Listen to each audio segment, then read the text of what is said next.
नमस्कार दोस्तों, I hope आप लोग की तैयारी अच्छी चल रही होगी। और मैंने देखिए 2 प्लेलिस्ट लगा दी हैं, ठीक है। एक टॉप 50 क्वेश्चन की, एक टॉप 100 क्वेश्चन की है। एक में टॉप 100 लगे हुए हैं, लगातार 3 घंटे का वीडियो है, ठीक है। हिस्ट्री के लगातार 100 क्वेश्चन होंगे। और टॉप 50 वाली में है जो अब ये तीसरा पार्ट बना रहा हूँ मैं, ये जो है आपके एपिसोड 11 से एपिसोड 15 तक होंगे, ठीक है।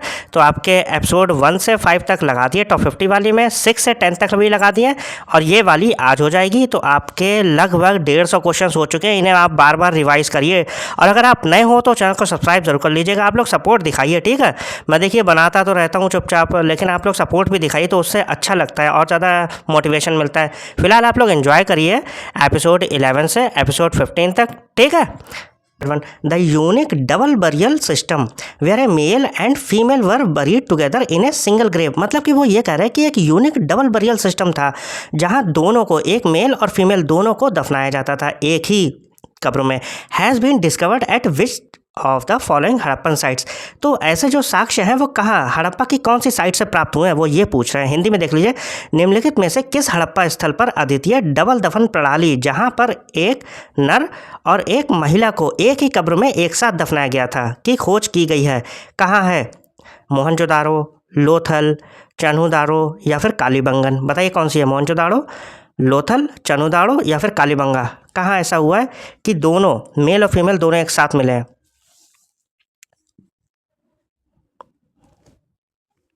चलिए देख लेते हैं इसका आंसर। ज़्यादा लंबा मैं वीडियो करता नहीं हूँ, फालतू की इधर उधर की चीज़ें बताऊँ, ठीक है। चलिए देख लेते हैं इसका आंसर, और इसका आंसर है option B, Lothal. The maritime port city in Gujarat. तो कह सकते हो कि गुजरात का एक शहर है समुद्री, ठीक, बंदरगाह। He has yielded 3 instances of double burials.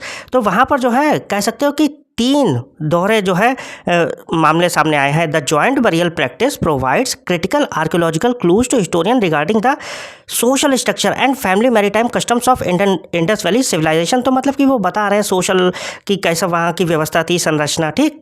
Hindi में देख लीजिए, लोथल स्पष्टीकरण देख लीजिए, मतलब एक्सप्लेनेशन।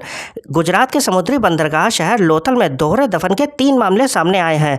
ये संयुक्त दफन अभ्यास इतिहासकारों को सिंधु घाटी सभ्यता की सामाजिक संरचना और परिवार, वैवाहिक रीति रिवाजों के बारे में महत्वपूर्ण पुरातात्विक सुराग प्रदान करता है। मतलब उसके बारे में ज़्यादा बता रहा है। आपको बस ये याद रखना है कि कहाँ पर यह डबल बरियल सिस्टम जो यूनिक है, ये कहाँ पर इसके साक्ष्य प्राप्त हुए। तो आप हड़प्पा में लोथल, ठीक, लोथल गुजरात में एक जगह है, वो हड़प्पा की एक साइट है। फिर देखते हैं अपने लोग next question. Which ancient Indian astronomer and mathematician author the seminal text Brihat Samhita and Pancha Siddhantika during the Gupta golden age. तो वो ये कह रहे हैं कि गुप्ता स्वर्ण युग के दौरान किस प्राचीन भारतीय खगोल शास्त्री और गणितज्ञ ने बृहत संहिता और पंच सिद्धांतिका से जैसे मौलिक ग्रंथों का लेखन किया। मतलब कि ये किसने लिखे हैं? आप हिंदी में समझो, आसान भाषा में, ये बहुत कॉम्प्लिकेटेड है भाषा। आप ये बताओ कि बृहत संहिता और पंच सिद्धांतिका किसने लिखी है, कौन है इसका ऑथर, बताइए। ऑप्शन भी है, आर्यभट्ट है, वारामिहिर है, ब्रह्मगुप्त है, भास्कर प्रथम, कौन है बताइए।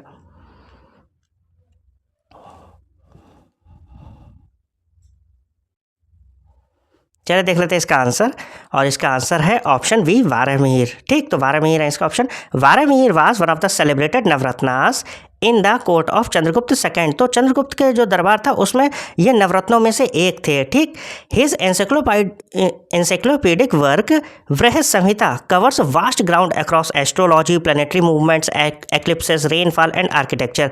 तो मतलब कि बृहत संहिता में जो है बहुत सारी चीज़ें हैं। एस्ट्रोलॉजी के बारे में बताया गया है, प्लानिटरी मूवमेंट मतलब ग्रहों की गतियों के बारे में, एक्लिप्सेस जो होते थे, ठीक, रेनफॉल के बारे में बताया, आर्किटेक्चर उसके बारे में भी, वाइल पंच सिद्धांतिका, ठीक, ये सब तो बृहत संहिता में था। लेकिन पंच सिद्धांतिका में क्या था? Summarises 5 older astronomical systems. इसमें जो है कह सकते हो कि ओल्डर एस्ट्रोनॉमिकल सिस्टम्स, खगोल विज्ञान की 5 पुरानी प्रणालियाँ थी, उनके बारे में वो बात होती थी। देख लीजिए हिंदी में, वारामिहिर चंद्रगुप्त द्वितीय के दरबार के प्रसिद्ध नवरत्नों में से एक थे, ठीक। उनके ज्ञानकोश जैसी रचना बृहत संहिता में ज्योतिष, ग्रहों की चाल, ग्रहण, वर्षा और वास्तुकला जैसे कई विषयों को शामिल किया गया था।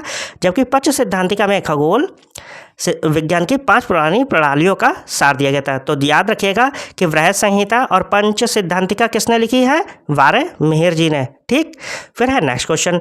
The historic Vikram Samvat era widely used in traditional Indian calendars was initiated in 57 BCE, ठीक है, ईसा 57 ईसा पूर्व में हुआ था ये।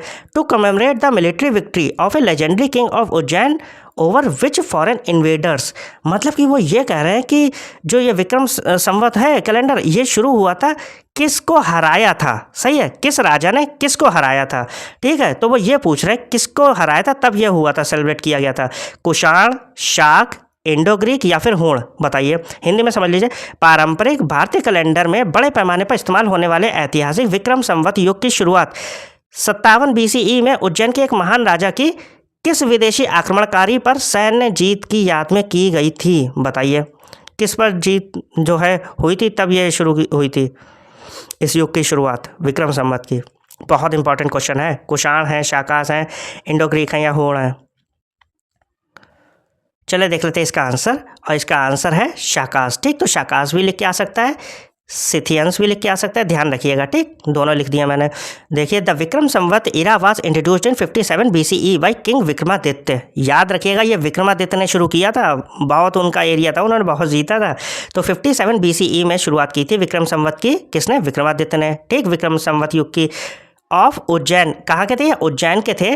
To mark his successful expulsion of invading Shakas, मतलब कि शाकास को हराया था, उसी जीत को यादगार बनाने के लिए।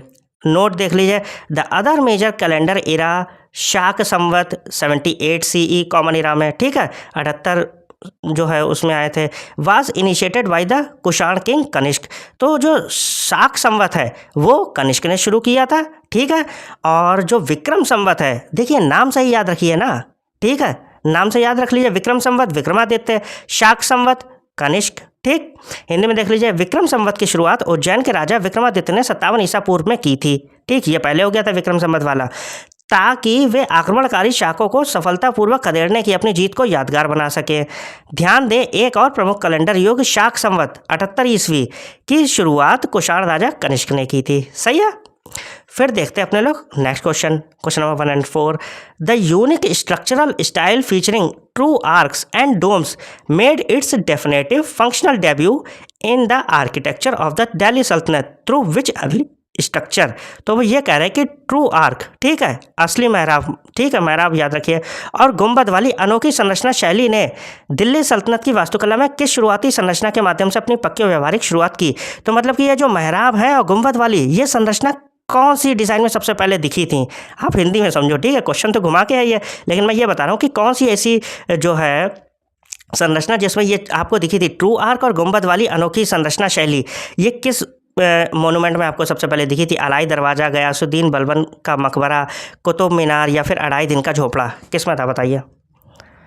फिर मैं बताता हूँ आपको।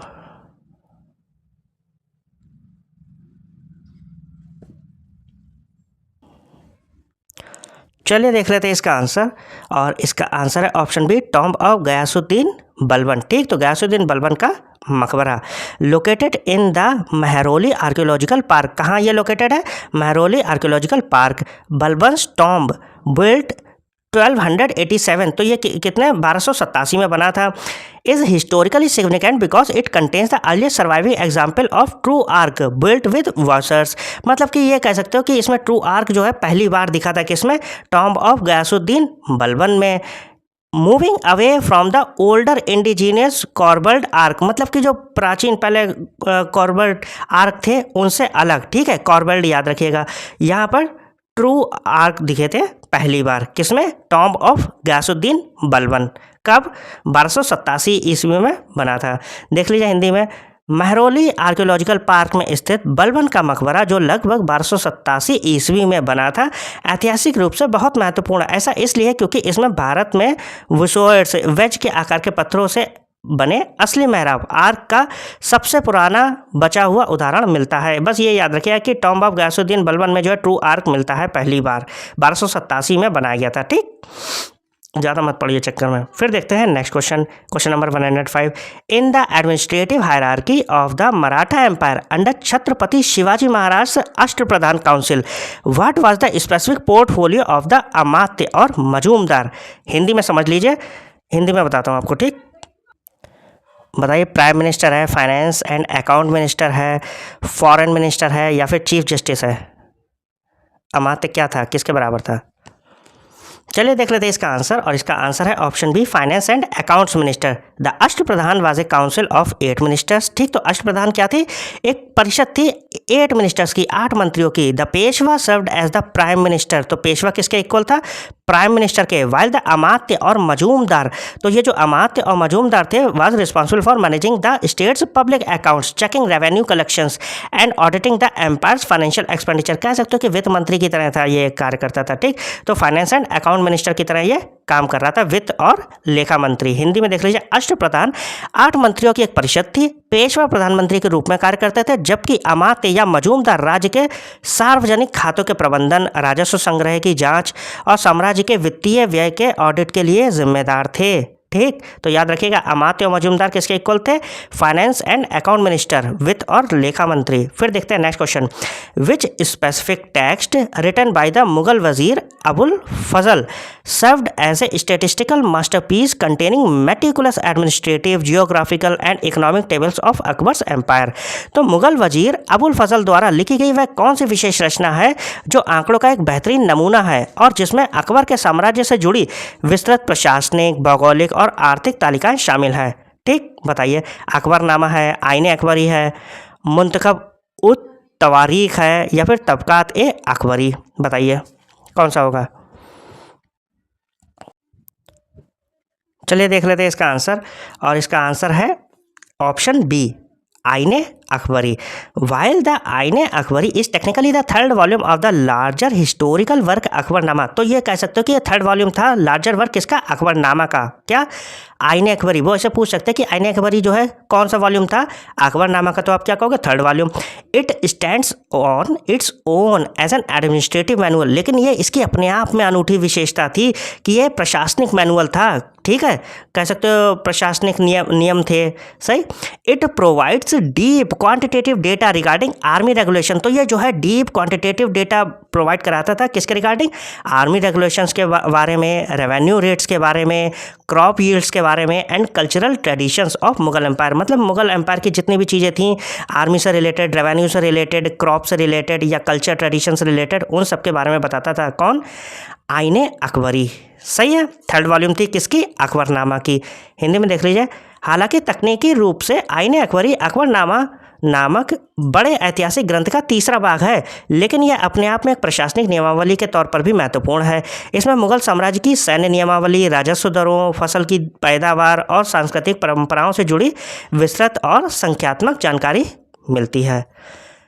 चलिए देखते हैं next question. The historic Santhal rebellion. ठीक, कौन सा? संथल हूल, इसे ये भी कहते हैं। संथल रेबेलियन को क्या कहते हैं? Santhal Hul. A major tribal uprising against the oppressive nexus of British revenue officials, zamindars and money lenders in 1855-56 was led by. तो वो ये पूछ रहे हैं कि 1855-56 में ब्रिटिश राजस्व अधिकारियों, जमींदारों और साहूकारों के दमनकारी गठजोड़ के खिलाफ आदिवासियों के एक बड़े विद्रोह, ऐतिहासिक संथाल विद्रोह का नेतृत्व किसने किया था? देखिए, कई सारे विद्रोह हुए हैं, ठीक, आदिवासियों के और भी कई सारे। तो वो कह रहे हैं संथाल विद्रोह जो है उसका नेतृत्व किसने किया था? ये आ जाता है क्वेश्चन। ठीक है, हालांकि जो है मैं पढ़ाऊंगा डिटेल में, अभी आप लोग सपोर्ट करते रहिए। अगर आप लोग सपोर्ट दिखाते हो तो मैं पढ़ाऊंगा डिटेल में भी। सही है, अभी मैं इंपॉर्टेंट क्वेश्चन करवा दे रहा हूँ। तो आपको ये बताना है कि संथाल विद्रोह का नेतृत्व किसने किया था? बिरसा मुंडा ने, सिद्धू एंड कान्हू मुर्मू, अल्लूरी सीताराम राजू, या फिर कोमाराम भीम? बताइए कौन सा होगा। संथाल जो विद्रोह हुआ था उसका नेतृत्व किसने किया था? किसके द्वारा लेड किया गया था?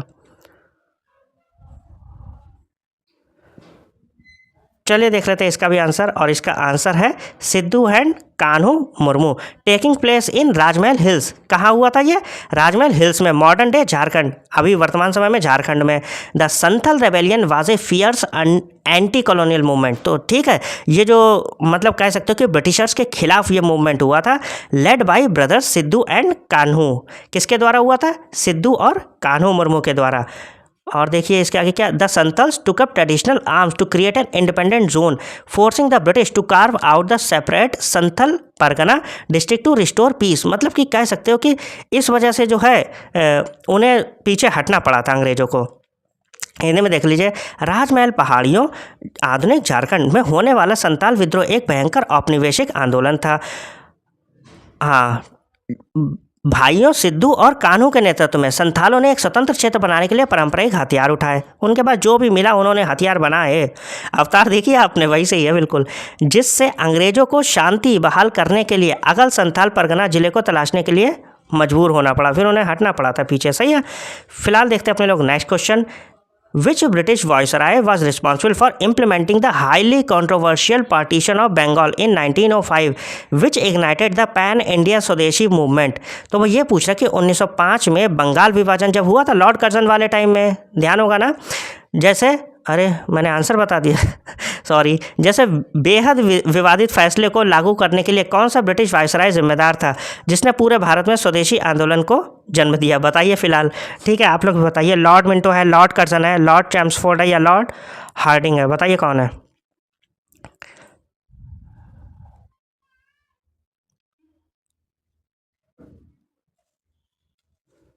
चलिए देख लेते हैं इसका आंसर, क्योंकि मेरे मुंह से निकल भी गया है, ठीक।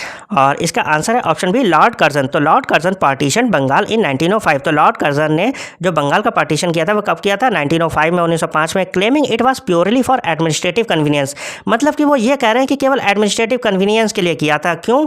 क्योंकि due to the province of massive size, मतलब कि जो प्रोविंस है ना वो बहुत बड़ा है, विशाल का है, लेकिन ये नालायक बहुत थे, समझ रहे हो, ये बांटना चाह रहे थे और यही करते रहते लगातार पूरे जब भी रहे हैं।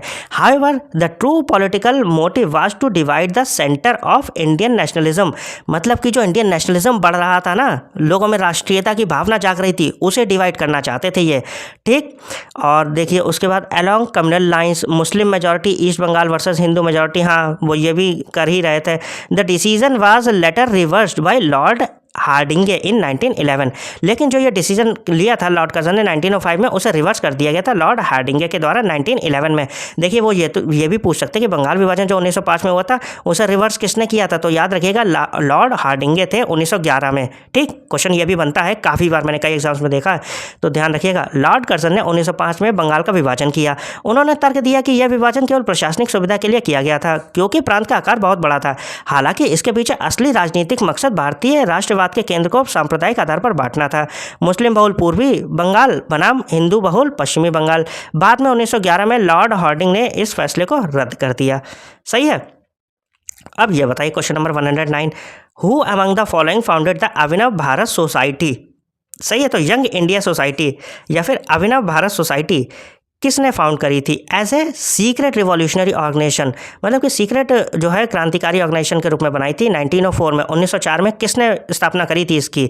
विनायक दामोदर सावरकर और गणेश सावरकर, हाँ। और फिर है वरेंद्र कुमार, ठीक, वरेंद्र कुमार घोष और भूपेंद्र नाथ दत्त, या फिर रासबिहारी बोस और सचिन सान्याल, या फिर खुदीराम बोस और प्रफुल्ल चाकी? बताइए कौन है, फिर मैं बताता हूँ। चलिए देख लेते हैं इसका आंसर। इसका आंसर है option A, Vinayak Damodar Savarkar and Ganesh Savarkar, ठीक। तो ओरिजिनली स्टार्टेड एज मित्र मेला इन नासिक इन 1899। तो ये ओरिजिनली जो है किस नाम से स्टार्ट हुई थी? मित्र मेला नाम से। कब? 1899 में। The group was reformed as अभिनव भारत, लेकिन इसे रीफॉर्म करा गया किस नाम से? अभिनव भारत। तो अगर पूछा जाए कि अभिनव भारत जो 1904 में बनी थी उसका पहले नाम क्या था, ओरिजिनली वो किस नाम से स्टार्ट हुई थी, तो आप क्या कहोगे? मित्र मेला। कहाँ? नासिक में बनी थी। कब? 1899 में, ठीक। तो अभिनव भारत 1904 में बनी बाय द सावरकर ब्रदर्स। किसके द्वारा? सावरकर भाइयों ने बनाई थी। It was modelled after Giuseppe Mazzini, ठीक, Young Italy, and carried out political assassinations of British officials such as the killing of collector Jackson in the Nasik conspiracy cases। देखिए हिंदी में देख लीजिए। मूल रूप से 1899, ठीक, तो मूल रूप से 1899 में नासिक में मित्र मेला के तौर पर शुरू हुए इस समूह को 1904 में सावरकर बंधुओं ने अभिनव भारत के रूप में फिर से गठित किया। इसे ग्लूसेप मैजनी के यंग इटली के तर्ज पर बनाया गया था। अगर ये पूछा जाए ना कि ये जो क्या नाम है अभिनव भारत, ये किससे इंस्पायर्ड थी, तो आप क्या कहोगे? ग्लूसेप मैजनी, ठीक। ग्लूसेप मैजनी के यंग इटली से इंस्पायर थी अभिनव भारत, ध्यान रखेंगे ना। और इसने ब्रिटिश अधिकारियों की राजनीतिक हत्या की, ठीक, जैसे कि नासिक षड्यंत्र मामले में कलेक्टर जैक्सन की हत्या, ठीक है, निपटा रहे थे। सही। तो आपको ये याद रखना है कि अभिनव भारत किसने स्टार्ट करी थी? विनायक दामोदर सावरकर और गणेश सावरकर। ये इंस्पायर किससे थी? ग्यूसेप मैजनी के यंग इटली, ठीक। फिर देखते हैं क्वेश्चन नंबर 110। और ये लास्ट है, आप लोगों से रिक्वेस्ट है कि ज़्यादा से ज़्यादा सब्सक्राइब करिए, ठीक, वीडियो को लाइक करिए और शेयर करिए ज़्यादा से ज़्यादा।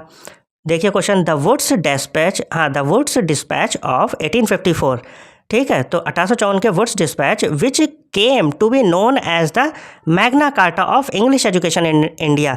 तो इसे किस नाम से बाद में जाना गया? मैग्ना carta of English education in इंडिया was formulated during the tenure of which governor general. तो ये जो फॉर्मुलेट की गई थी, ये किस गवर्नर जनरल के कार्यकाल में की गई थी, ये बताना है। 1854 का वुड्स डिस्पैच, जिसे भारत में अंग्रेजी शिक्षा का मैग्ना कार्टा कहा जाता है, किस गवर्नर जनरल के कार्यकाल में तैयार किया गया था? Lord William Bentinck, Lord Dalhousie, Lord Hardinge प्रथम या फिर लॉर्ड ऑकलैंड? बताइए कौन थे? चलिए देख लेते हैं इसका आंसर, और इसका आंसर है लॉर्ड डलहौजी। तो prepared by sir Charles Wood, तो ये किसके द्वारा प्रिपेयर की गई थी? सर चार्ल्स वुड के द्वारा, president of the board of control, ठीक, तो ये प्रेसिडेंट थे किसके? बोर्ड ऑफ कंट्रोल के। This comprehensive despatch regularized the education system in India.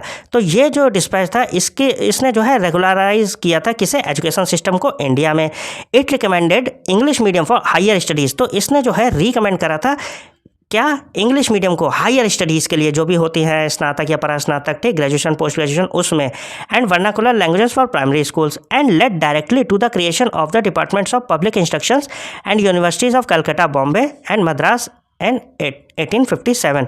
Hindi में देख लीजिए, सही है, हिंदी में समझा देता हूँ। ये तो पता चल गया कि लॉर्ड डलहौजी थे इसके। ये देख लीजिए कि जो है हिंदी में एक्सप्लेनेशन देख लीजिए। Sir Charles Wood board of control के अध्यक्ष द्वारा तैयार किए गए इस विस्तृत दस्तावेज ने भारत में शिक्षा प्रणाली को व्यवस्थित किया। इसमें उच्च शिक्षा के लिए अंग्रेजी माध्यम और प्राथमिक स्कूलों के लिए स्थानीय भाषाओं की सिफारिश की गई थी, ठीक। तो देखिए, याद रखिए कि उच्च शिक्षा के लिए तो अंग्रेजी माध्यम और प्राथमिक स्कूलों के लिए स्थानीय भाषाओं की सिफारिश की गई थी, ठीक है। किसमें? वुड्स डिस्पैच में, जो 1854 में आया था, जिसे बाद में जो है मैग्ना कार्टा भी कहा गया था इंग्लिश एजुकेशन का, ठीक। और इसी के परिणाम स्वरूप 1857 में डिपार्टमेंट ऑफ पब्लिक इंस्ट्रक्शन, जन शिक्षा विभाग तथा कलकत्ता, बॉम्बे और मद्रास विश्वविद्यालयों की स्थापना हुई, ठीक है, इसी के आधार पे, याद रखिएगा। फिलहाल आई होप आप लोगों को मज़ा आया होगा। आप लोग ज़्यादा से ज़्यादा जो है लाइक करिए, वीडियो को शेयर करिए और सब्सक्राइब करिए। मिलते हैं नेक्स्ट वीडियो में। Thank you. नमस्कार दोस्तों, तो चलिए शुरू करते हैं आज की क्लास। और आज की ये है 12वीं क्लास। 11 क्लास मैं करवा चुका हूँ, प्लेलिस्ट लगी हुई है, चेक कर लीजिएगा आप लोग, ठीक। फिलहाल देखते हैं अपने लोग, और मैं करंट अफेयर्स भी पढ़ाऊंगा, तो अगर आप नए हो तो चैनल को सब्सक्राइब कर लीजिएगा, और अगर आपको कोई टॉपिक चाहिए तो कमेंट कर दीजिएगा, ठीक। वीडियो को लाइक कर दीजिएगा, चैनल सब्सक्राइब कर लीजिएगा। फिलहाल देखते हैं अपने लोग question number 111, the unique administrative designation Amatya. तो मतलब कि कुछ एडमिनिस्ट्रेटिव जो है प्रशासनिक डेजिग्नेशन है, पद है, अमात्य या फिर महामतास, ठीक। क्या? अमात्य या फिर Mahamatras reached its highest organizational importance, मतलब कि ये जो है अपनी हाईएस्ट इंपॉर्टेंस पे पहुंचे थे। ड्यूरिंग विच एंशियंट डायनेस्टी, किस प्राचीन डायनेस्टी में, ठीक है, राजवंश में। To enforce moral code and law, enforce करने के लिए क्या? मोरल कोड या फिर लॉ। हिंदी में देख लीजिए, नैतिक नियमों और कानूनों को लागू करने के लिए अमात्य या महामत जैसे विशिष्ट प्रशासनिक पद किस प्राचीन राजवंश के दौरान अपने संगठनात्मक महत्व के चरम पर पहुंचे? कुषाण राजवंश, गुप्त राजवंश, मौर्य राजवंश या फिर सातवाहन राजवंश? बताइए, फिर मैं बताऊं। चलिए देख लेते हैं इसका आंसर, और इसका आंसर है ऑप्शन सी, मौर्य डायनेस्टी, ठीक। तो under the highest centralised Mauryan administrative machinery, तो मतलब कि किसके अंडर? हाईएस्ट सेंट्रलाइज्ड केंद्रीकृत मौर्यन एडमिनिस्ट्रेटिव मशीनरी, ठीक है, इसके अंतर्गत high ranking civil servants were called Mahamatras या फिर अमात्य। तो मतलब कि जो हाई रैंकिंग के सिविल सर्वेंट थे, उन्हें क्या हम कहते थे? महामतास या फिर Amatya. Emperor Ashoka famously introduced a specialized cadre, और उसने अलग तरह के एक विशेष पद की भी व्यवस्था करी, जिसे हम क्या कहते थे? धम्म महामतास, ठीक है। क्या? धम्म महामतास।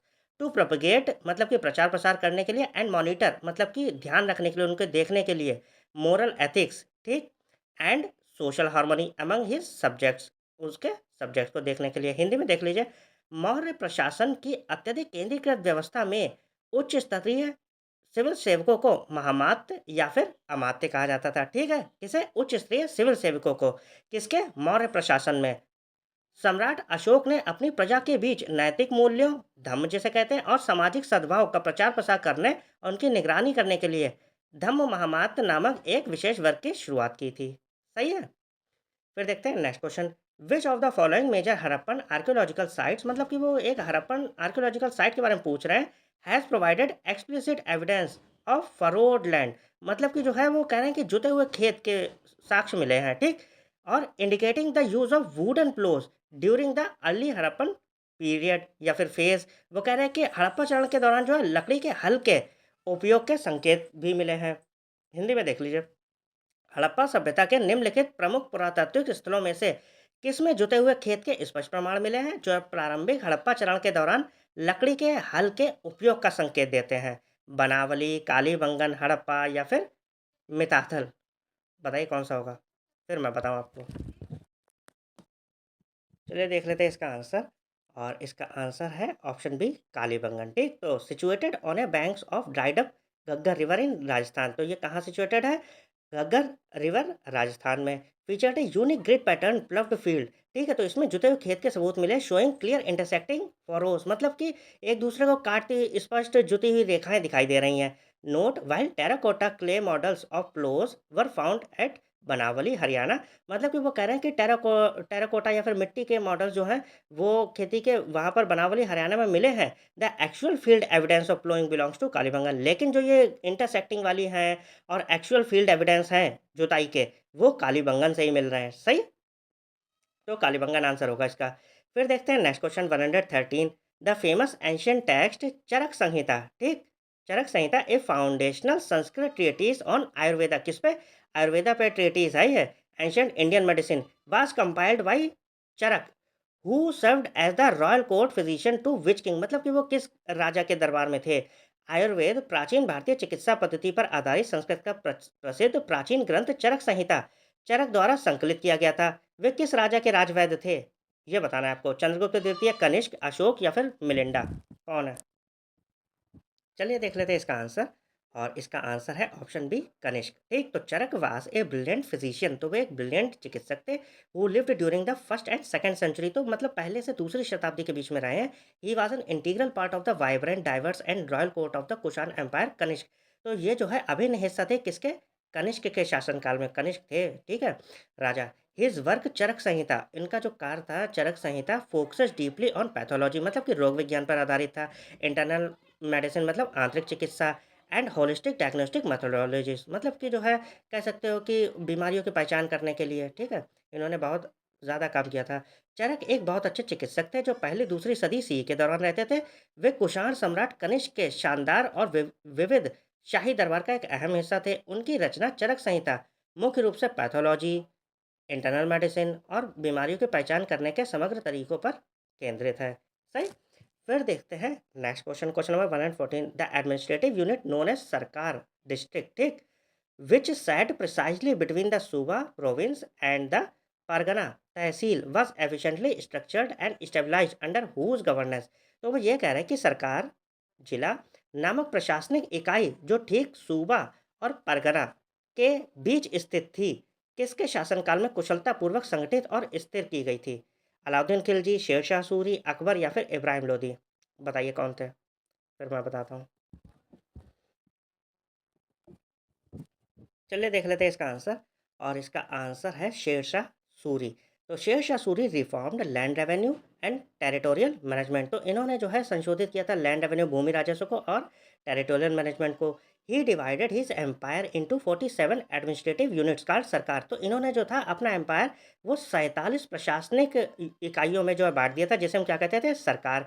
मैनेज बाई 2 की ऑफिशियल्स, और ये जो है 2 की ऑफिशियल्स के द्वारा मैनेज किया जाता था, जिन्हें हम क्या कहते थे? शिकदार ए शिकदारन, ठीक। और दूसरा मुंसिफ है मुंसिफान। ध्यान रखिएगा, दो कौन सी ऑफिसर्स में बांटा था? शिकदर है शिकदारन और मुंसिफ है मुंसिफान।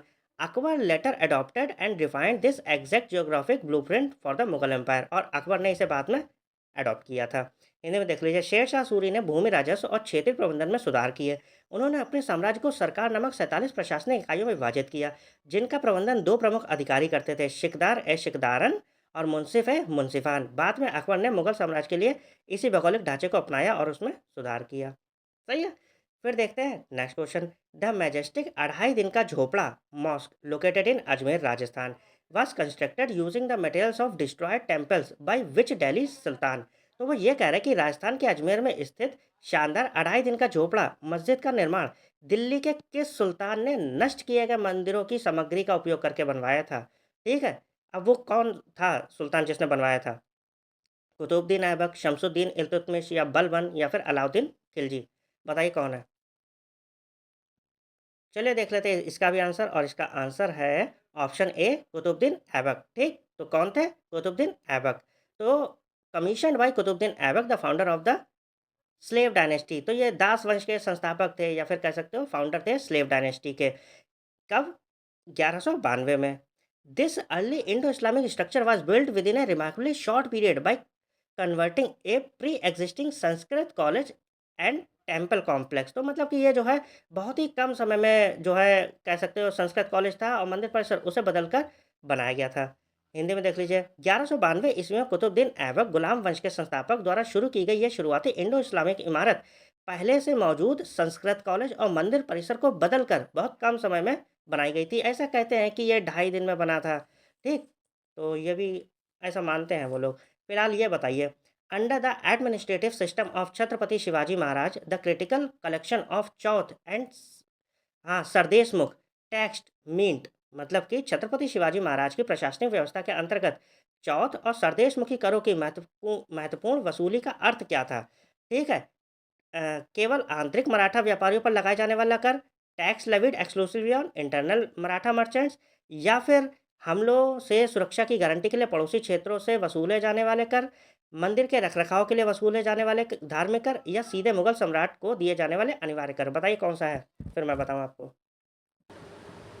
चलिए देख लेते हैं इसका आंसर, और इसका आंसर है option B assessment collected from neighbouring territories to guarantee protection against raids. मतलब कि जो हमलों से सुरक्षा की गारंटी के लिए जो पड़ोसी इलाकों से शुल्क लिया जाता था वो। सही, हिंदी में देख लीजिए, Chauth was a tax amounting to 1/4। तो चौथ जो है वो एक प्रकार का कर था जो कितना 1/4 था, यानी कि 25% of the standard land revenue. मतलब कि लैंड रेवेन्यू का कितना था? 1/4 था या फिर 25% था। Collected from non Maratha territories, और ये किससे वसूला जाता था? नॉन मराठा टेरिटरीज से, to protect them from being plundered by Maratha forces. और ये किस लिए? मतलब कि मराठा जो फोर्सेस थी उनसे बचने के लिए, कि हमला ना कर दें वो। Sardeshmukhi was an additional 10% levy, और ये जो सरदेशमुखी था ये एडिशनल 10% था। Collected because Shivaji claimed hereditary हाँ overlordship Sardeshmukh over the entire Deccan region. मतलब कि वो ये कह रहे हैं कि शिवाजी जो थे पूरे दक्कन क्षेत्र पर अपना वंशानुगत प्रभुत्व मानते थे। सही, इसीलिए हिंदी में देख लीजिए, हमलों से सुरक्षा की गारंटी के लिए पड़ोसी इलाकों से वसूला जाने वाला शुल्क, ये ऑप्शन था। चौथ एक ऐसा टैक्स था जो सामान्य भू राजस्व का 1/4 25% होता था। इसे गैर मराठा इलाकों से इसलिए वसूला जाता था ताकि उन्हें मराठा सेनाओं की लूट-पूट से बचाया जा सके। ठीक है, लूटे ना वो लोग। सरदेशमुखी 10% का एक अतिरिक्त शुल्क था जिसे इसीलिए वसूला जाता था क्योंकि शिवाजी पूरे दक्कन क्षेत्र पर अपना वंशानुगत प्रभुत्व मानते थे। सही है, फिर देखते हैं नेक्स्ट क्वेश्चन। ये बताइए, the historic Bardoli Satyagraha of 1928, a highly organised non violent tax strike against an arbitrary 22% land revenue hike by British colonial government led to the rise of which leader. तो वो ये कह रहे हैं कि 1928 के ऐतिहासिक बारदोली सत्याग्रह। सही है, कौन सा? बारदोली सत्याग्रह जो 1928 में हुआ था, जो ब्रिटिश औपनिवेशिक सरकार द्वारा मनमाने ढंग से जमीन के लगान में की गई 22% की बढ़ोतरी के खिलाफ एक बहुत ही संगठित और अहिंसक टैक्स हड़ताल थी। किस नेता का उदय हुआ था इससे, बारदोली सत्याग्रह से? पता होगा ज़्यादातर लोगों को, लेकिन इंपॉर्टेंट क्वेश्चन है ये। बताइए कौन थे? ऑप्शन है महात्मा गांधी, वल्लभ भाई पटेल, राजेंद्र प्रसाद या फिर जवाहरलाल नेहरू।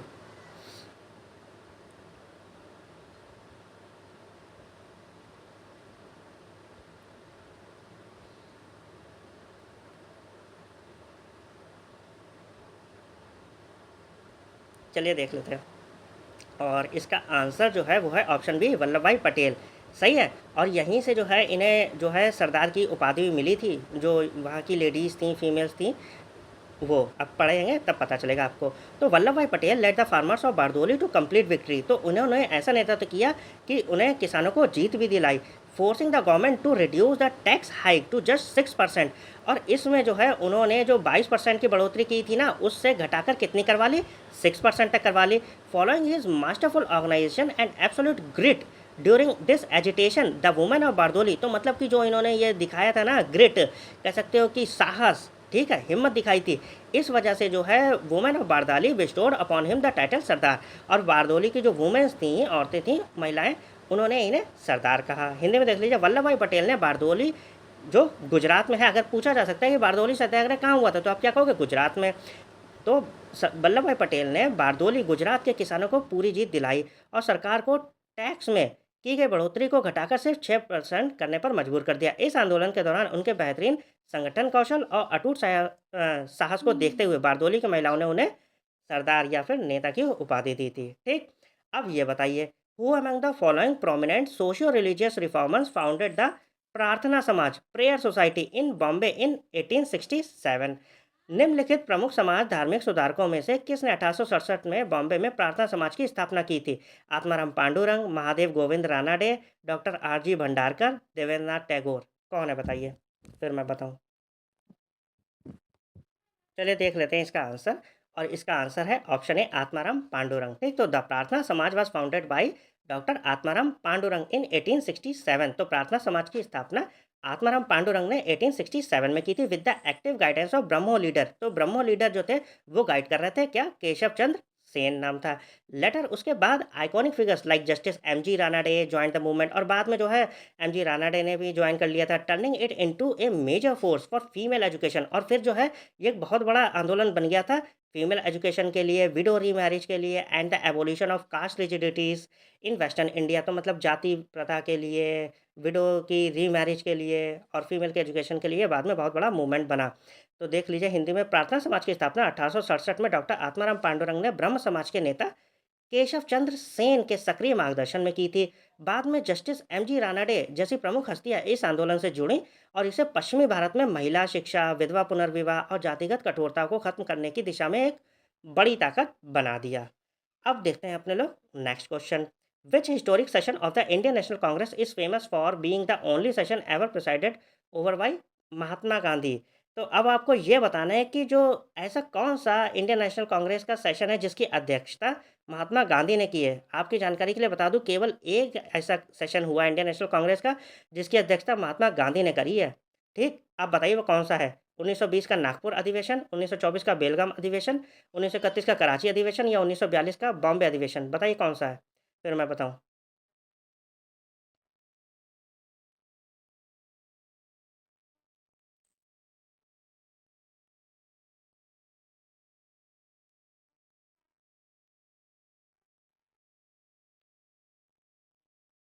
चलिए देख लेते हैं, और इसमें देखिए, हाँ, इसका आंसर है ऑप्शन बी, 1924 बेलगाम सेशन। ठीक, तो जो एक इकलौता सेशन था 1924 बेलगाम का, उसकी अध्यक्षता किसने करी थी? महात्मा गांधी ने। ठीक, देख लीजिए, महात्मा गांधी ने केवल एक बार आईएनसी के अध्यक्ष के रूप में काम किया। सही है, ध्यान रखिएगा। दिसंबर 1924 में बेलगाम, आज के कर्नाटक में 39वें वार्षिक अधिवेशन में असहयोग आंदोलन के स्थगित होने के बाद स्वराजियों और पारंपरिक गांधीवादियों के बीच आंतरिक मतभेदों को सुलझाने के लिए यह अधिवेशन बहुत महत्वपूर्ण था। तो ये याद रखिएगा कि ये कर्नाटक में हुआ था, बेलगाम में, और 39वां सेशन था। ठीक, याद रखिएगा, 39वां सेशन था, दिसंबर 1924 में हुआ था। ठीक, फिर देखते हैं नेक्स्ट क्वेश्चन। और आप लोगों से रिक्वेस्ट है कि अगर आप नए हो तो ज़्यादा से ज़्यादा वीडियो को लाइक करिए, चैनल को सब्सक्राइब कर लीजिए, सपोर्ट दिखाइए। ये बताइए, the Rowlatt act anarchical and Revolutionary Crimes Act, which authorized the British government to imprison any person suspected of terrorism for up to 2 years without trial, was passed in which year? तो वो कह रहे हैं Rowlatt act, अराजक और क्रांतिकारी अपराध अधिनियम, जिसने ब्रिटिश सरकार को आतंकवाद के संदेह वाली किसी भी व्यक्ति को बिना मुकदमे के 2 साल तक जेल में रखने का अधिकार दिया था, किस वर्ष पारित किया गया था? वो कह रहे हैं रॉलेट एक्ट का पास हुआ था 1915, 1919, 1921 या फिर 1928? बताइए क्या होगा इसका। चलिए देख लेते हैं इसका आंसर। चलिए देख लीजिए इसका आंसर, और इसका आंसर है 1919।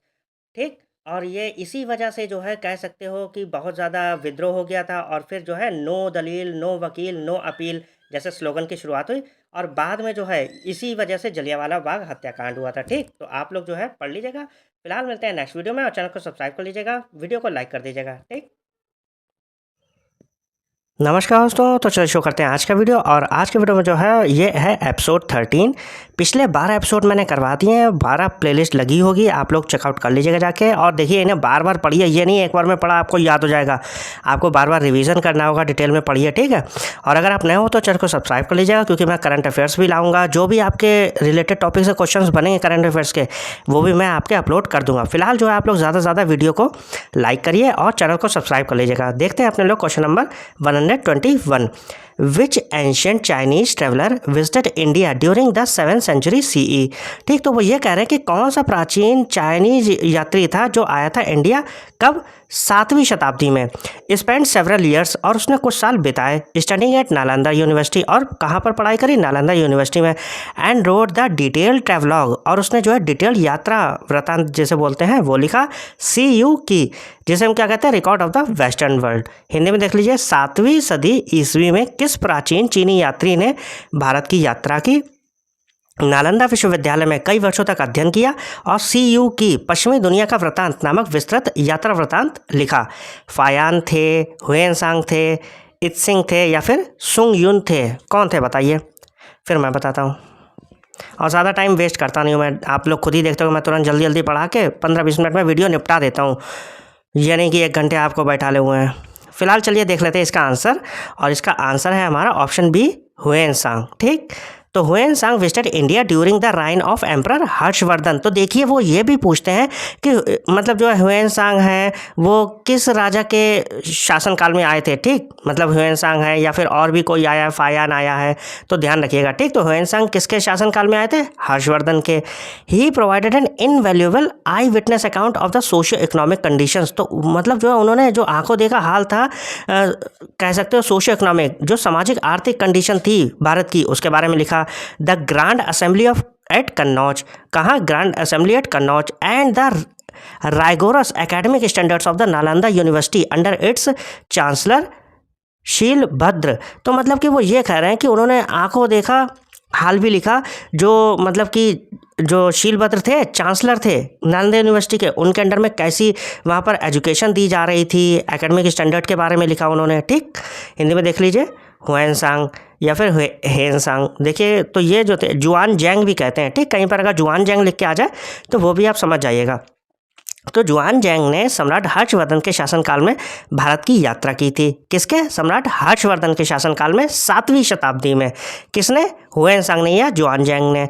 ठीक है, उन्होंने उस समय की सामाजिक आर्थिक स्थितियों, कन्नौज में आयोजित भव्य सभा और नालंदा विश्वविद्यालय के चांसलर शीलभद्र के नेतृत्व में वहाँ के कड़े शैक्षणिक मानकों का बहुमूल्य आंखों देखा विवरण दिया। ठीक है, फिर देखते हैं अपने लोग question number 122। In the context of the Sangam age in South India. ठीक, तो किसके कॉन्टेक्स्ट में? संगम एज के। कहाँ? साउथ इंडिया में था ये आपको पता ही होगा, empire. What did the term Vaijam and Yanai. तो वैजम और यनाई क्या मतलब था इनका? In to the to refer to in the military apparatus. ठीक, किसमें? मिलिट्री अपरेटस में था। Of the Chera, Chola and Pandya kingdoms. तो देख लीजिए हिंदी में, दक्षिण भारत में संगम काल के संदर्भ में, किसके? संगम काल के संदर्भ में चेर, चोल और पांड्य राज्यों की सैन्य व्यवस्था में वेजम और यानई शब्द का क्या अर्थ था? कैवेलरी, वार एलिफेंट्स, इन्फेंट्री मतलब कि foot soldiers, naval warships, Hindi में देख लीजिए घुड़सवार सेना, युद्ध हाथी, पैदल सेना, या फिर नौसैनिक युद्धपोत। क्या है आंसर बताइए, फिर मैं बताऊं आपको। चलिए देख लेते हैं इसका आंसर, और इसका आंसर है ऑप्शन बी, वार एलिफेंट्स या फिर युद्ध के हाथी। ठीक, the Sangam literature describes a highly organized fourfold army. तो जो संगम लिटरेचर है वो किसके बारे में बताता है? हाईली ऑर्गेनाइज्ड, मतलब कि बहुत बेहतरीन तरीके से ऑर्गेनाइज थी 4-फोल्ड आर्मी। ठीक है, कैसी? 4 भागों वाली आर्मी, जिसे हम क्या कहते थे? Chaturanga. War elephants played a massive role. ठीक, तो जो वार के एलिफेंट्स थे वो बहुत विशालकाय भूमिका निभाते थे इन ब्रेकिंग एनिमीज लाइंस, मतलब कि जो दुश्मनों की लाइंस होती थी वो उन्हें हटाने में, एंड सिक्योरिंग फोर्ट्रेस, और किलों को फतेह करने में। The Chera dynasty in particular was famous for possessing a formidable elephant corps. तो मतलब कि ये जो है हाथी सेना के लिए मशहूर थी। हिंदी में देख लीजिए, संगम साहित्य में एक बहुत ही व्यवस्थित 4 भागों वाली सेना चतुरंग का वर्णन मिलता है। तो पूछ सकते हैं कि संगम साहित्य में किस सेना का जो है मिलता है डिटेल डिस्क्रिप्शन, तो आप क्या कहोगे? चतुरंग का। दुश्मन की सेना की कतारों को तोड़ने और किलों पर कब्जा करने में युद्ध के हाथियों ने बहुत बड़ी भूमिका निभाई। खासकर चेरा राजवंश अपनी जबरदस्त हाथी सेना के लिए मशहूर था।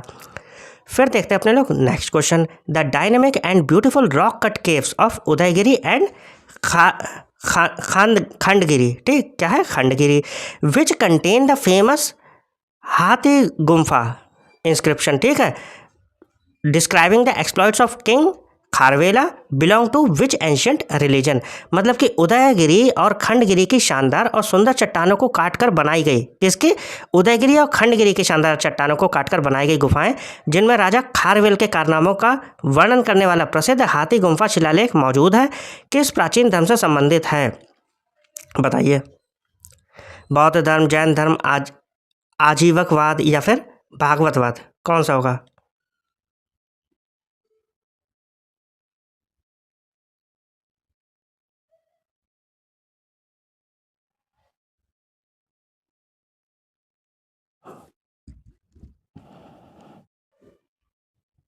चलिए देख लेते हैं इसका आंसर, और इसका आंसर है ऑप्शन बी, जैनिज्म। तो ये गुफाएं जो है किसके लिए थी? जैनिज्म के लिए। Located near Bhubaneswar in Orissa. तो ये कहाँ? भुवनेश्वर उड़ीसा में थी। These caves were carved out during the 1st century BCE। तो ये पहली शताब्दी ईसा पूर्व में बनाई गई थी।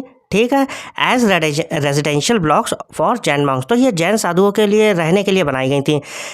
द हाथी गुम्फा इंस्क्रिप्शन रिटन इन प्राकृत। तो ये जो हाथी गुम्फा इंस्क्रिप्शन है, शिलालेख, ये किस में लिखा हुआ है? प्राकृत भाषा में और ब्राह्मी स्क्रिप्ट, ब्राह्मी लिपि में। Details the military campaigns and religious patronage. मतलब कि ये सैन्य अभियान जो थे उनके बारे में, और रिलीजियस पैट्रोनेज मतलब कि धार्मिक संरक्षण of the Chhedi dynasty king. तो छेदी डायनेस्टी के जो राजा थे उनके बारे में बताती है। महामेघ वाहन, ठीक है, और Kharavela, Mahamegha Vahana Kharavela, who was a devout Jain. और ये मतलब कि कह सकते हो कि जैन में जो है बहुत अटूट इनकी आस्था थी। हिंदी में देख लीजिए, उड़ीसा में भुवनेश्वर के पास स्थित ये गुफाएं पहली सदी ईसा पूर्व में जैन साधुओं के रहने की जगह के तौर पर बनाई गई थी। ब्राह्मी लिपि में प्राकृत भाषा में लिखे गए हाथी गुम्फा शिलालेख में चेदी वंश के राजा महामेघ वाहन खारवेल के सैन्य अभियानों और धार्मिक संरक्षण का विवरण मिलता है। वे एक सच्चे जैन अनुयायी थे। ठीक है, अब देखते हैं next question 124, the administrative system known as the iqta system. ठीक, तो ये प्रशासनिक सिस्टम था जिसे हम क्या कहते थे? Iqta system. Where the empire's land was divided into tracts. तो ये जहाँ पर एम्पायर की जो लैंड थी, जमीन, वो डिवाइड थी किसमें? ट्रैक्ट्स में, and assign to military officers. और ये किसको असाइन थी? मिलिट्री ऑफिसर्स को, in lieu of cash salaries. Was structurally institutionalized by which Delhi sultan. तो ये जो मतलब ये कह रहे हैं ना, एकता सिस्टम, ये किसके द्वारा इंस्टीट्यूशनलाइज किया गया था? दिल्ली सुल्तान। कौन सा था वो? ठीक है, हिंदी में देख लीजिए, एकता प्रणाली के नाम से जाने जाने वाली प्रशासनिक व्यवस्था जिसमें साम्राज्य की भूमि को हिस्सों में बांटकर नकद वेतन के बदले सैन्य अधिकारियों को सौंपा जाता था। मतलब कि वेतन नहीं देते थे, वो कहते थे यही लैंड ही ले लो। ठीक, उसे किस दिल्ली सुल्तान ने संस्थागत रूप दिया था? कुतुबुद्दीन ऐबक, शमसुद्दीन इल्तुतमिश, गयासुद्दीन बलबन या फिर अलाउद्दीन खिलजी। बताइए कौन थे, फिर मैं बताऊँ आपको। चलिए देख लेते हैं इसका आंसर, और इसका आंसर है ऑप्शन बी, शमसुद्दीन इल्तुतमिश। ठीक, तो while the concept existed earlier in the Islamic world. मतलब कि ये जो कॉन्सेप्ट था जिसमें कह सकते हो कि सैलरी नहीं देते थे, जमीन देते थे, ये इस्लामिक वर्ल्ड में पहले से एग्जिस्ट करता था। Iltutmish formalise the iqta system in India. तो कह सकते हो कि इंडिया में जो है इल्तुतमिश ने फॉर्मलाइज किया था to centralise control and collect revenue. मतलब कि जो है कंट्रोल को सेंट्रलाइज करने के लिए और रेवेन्यू को कलेक्ट करने के लिए। The holders of these lands, मतलब कि इसमें जो है लैंड जिनके पास होती थी, नोन एज इक्तदार्स और मुक्तीस। तो मतलब कि इसमें जो जिनके पास लैंड होती थी उन्हें इक्तदार कहते थे या फिर मुक्तीस बोलते थे। Collected revenue to maintain troops for the sultan. मतलब कि जिससे जो है मेंटेन किया जा सके ट्रूप को या फिर सेना को, किसके लिए? सुल्तान के लिए। And look after local law and order, और जो है लॉ एंड ऑर्डर की देखभाल की जा सके। हिंदी में देख लीजिए क्या है, हिंदी में वो ये कह रहे हैं कि हालांकि यह अवधारणा इस्लामी दुनिया में पहले से मौजूद थी, लेकिन इल्तुतमिश ने भारत में नियंत्रण को केंद्रित करने और राजस्व इकट्ठा करने के लिए एकता प्रणाली को औपचारिक रूप दिया। ठीक है, तो भारत में कह सकते हो इल्तुतमिश लाए थे। इन जमीनों के धारक, जिन्हें इक्तदार या मुक्ति कहा जाता था, सुल्तान के लिए सेना बनाए रखने और स्थानीय कानून व्यवस्था की देखभाल करने के लिए राजस्व इकट्ठा करते थे। ठीक है, फिर देखते हैं next question 125। Who among the following Mughal administrative official, तो मतलब कि कौन सा मुगल एडमिनिस्ट्रेटिव ऑफिशियल था, had the title of Kotwal in urban centres, मतलब कि उस कह सकते हैं कि निम्नलिखित मुगल प्रशासनिक अधिकारियों में से किसके पास शहरी केंद्रों में कोतवाल का पद था। ठीक, किसके पास था? प्रांतीय गवर्नर के पास, नगर पुलिस प्रमुख के पास, शाही कोषाध्यक्ष या फिर सैन्य वेतन अधिकारी, provincial governor, chief of the municipal police, royal treasurer या फिर मिलिट्री पे मास्टर, कौन था बताइए।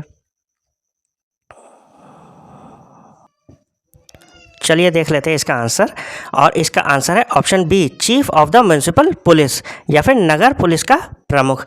हिंदी में देख लीजिए, the Kotwal was the backbone of the urban administration under the Mughals, तो मतलब कि जो कोतवाल था ना, वो रीढ़ की हड्डी था अर्बन एडमिनिस्ट्रेशन की। ठीक है, जो शहर थे उस टाइम के, उन्हें प्रशासन के, उनके प्रशासन के लिए मुगल के टाइम पे, ठीक है, कोतवाल बैकबोन था। He was responsible for maintaining the law and order, और वही मेंटेन करता था लॉ एंड ऑर्डर को इनसाइड द सिटी, शहर के अंदर।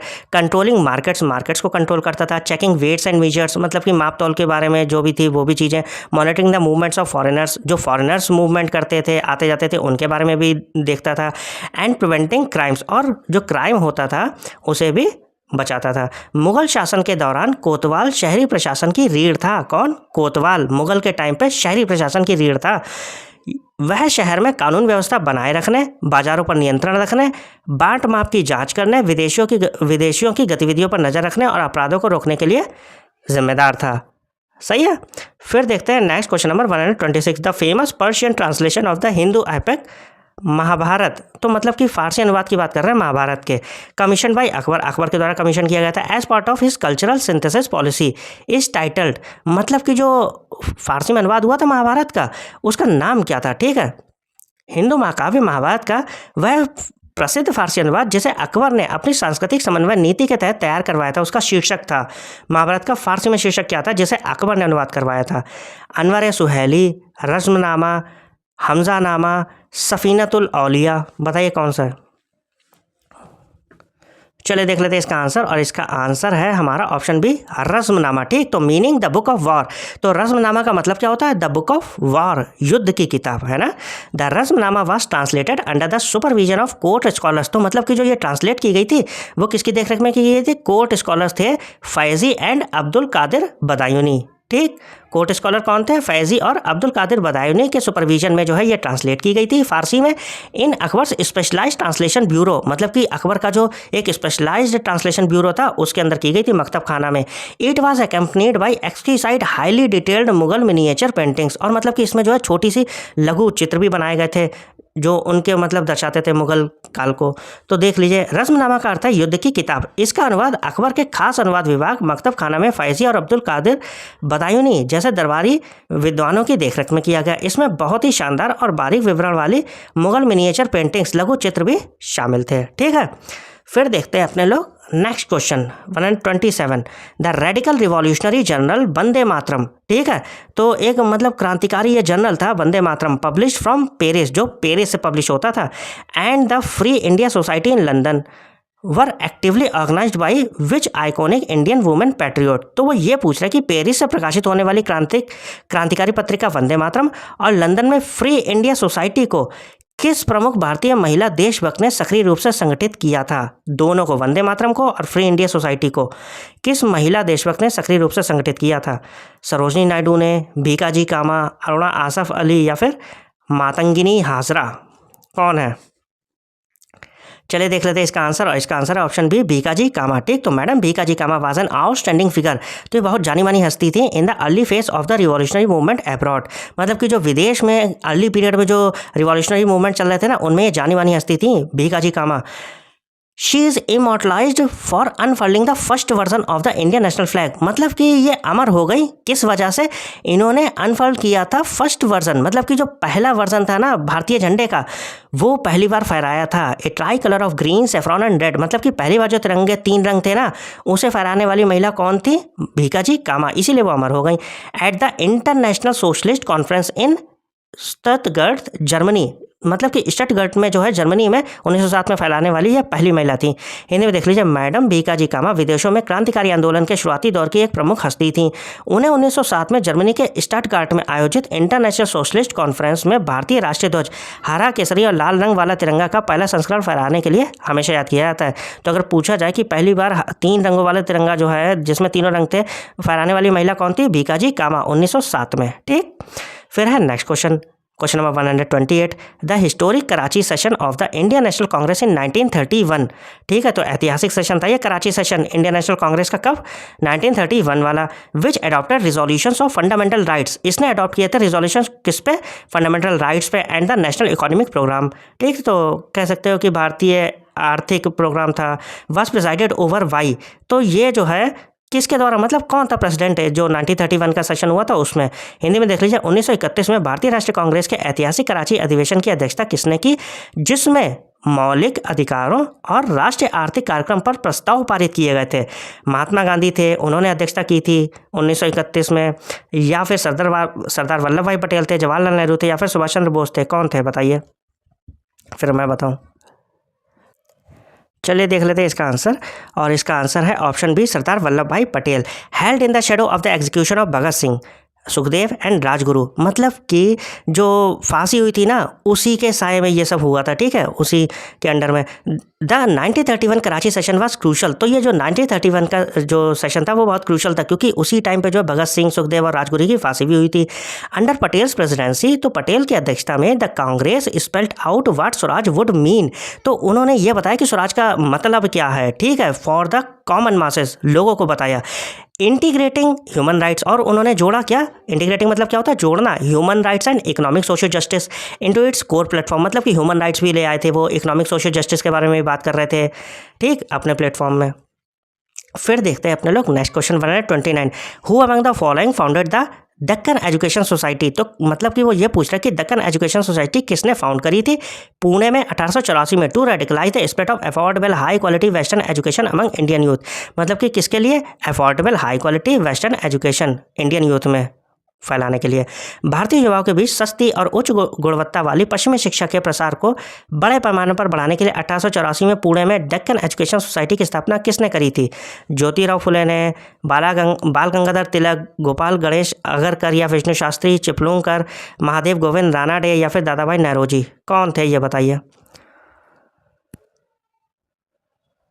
चलिए देख लेते हैं इसका आंसर, और इसका आंसर है option B, Bal Gangadhar Tilak, Gopal Ganesh Agarkar and Vishnu Shastri Chiplunkar. The society was established to make education accessible, मतलब ये सोसाइटी इसलिए बनाई गई थी कि एजुकेशन जो है ज़्यादा से ज़्यादा लोगों के पास पहुँचे। एंड स्टिल नेशनलिस्ट आइडिया, और जो उनके अंदर है राष्ट्रभक्ति के, नेशनलिज्म के आइडियाज़ और जनरेट किए जा सके उनके अंदर। इन द स्टूडेंट्स कम्युनिटी, किसमें? स्टूडेंट कम्युनिटी में। This body subsequently founded the famous Ferguson college in Pune 1885, और बाद में जो है इसी ने जो है फेमस फर्गुसन कॉलेज की स्थापना करी थी पुणे में 1885 में। ठीक है, तो हिंदी में देख लीजिए, इस संस्था की स्थापना शिक्षा को सुलभ बनाने और छात्र समुदाय में राष्ट्रवादी विचारों को जगाने के लिए की गई थी। इसी संस्था ने बाद में 1845 में पुणे में प्रसिद्ध फर्गुसन कॉलेज की स्थापना की। ठीक है, और आप लोगों से रिक्वेस्ट है कि ज़्यादा से ज़्यादा सब्सक्राइब करिए। मैं बीच में भी नहीं कहता हूँ, देखिए आप लोगों से। ठीक है, शुरू में कहता हूँ या एंड में कहता हूँ, आपको डिस्टर्ब नहीं करता हूँ बीच में।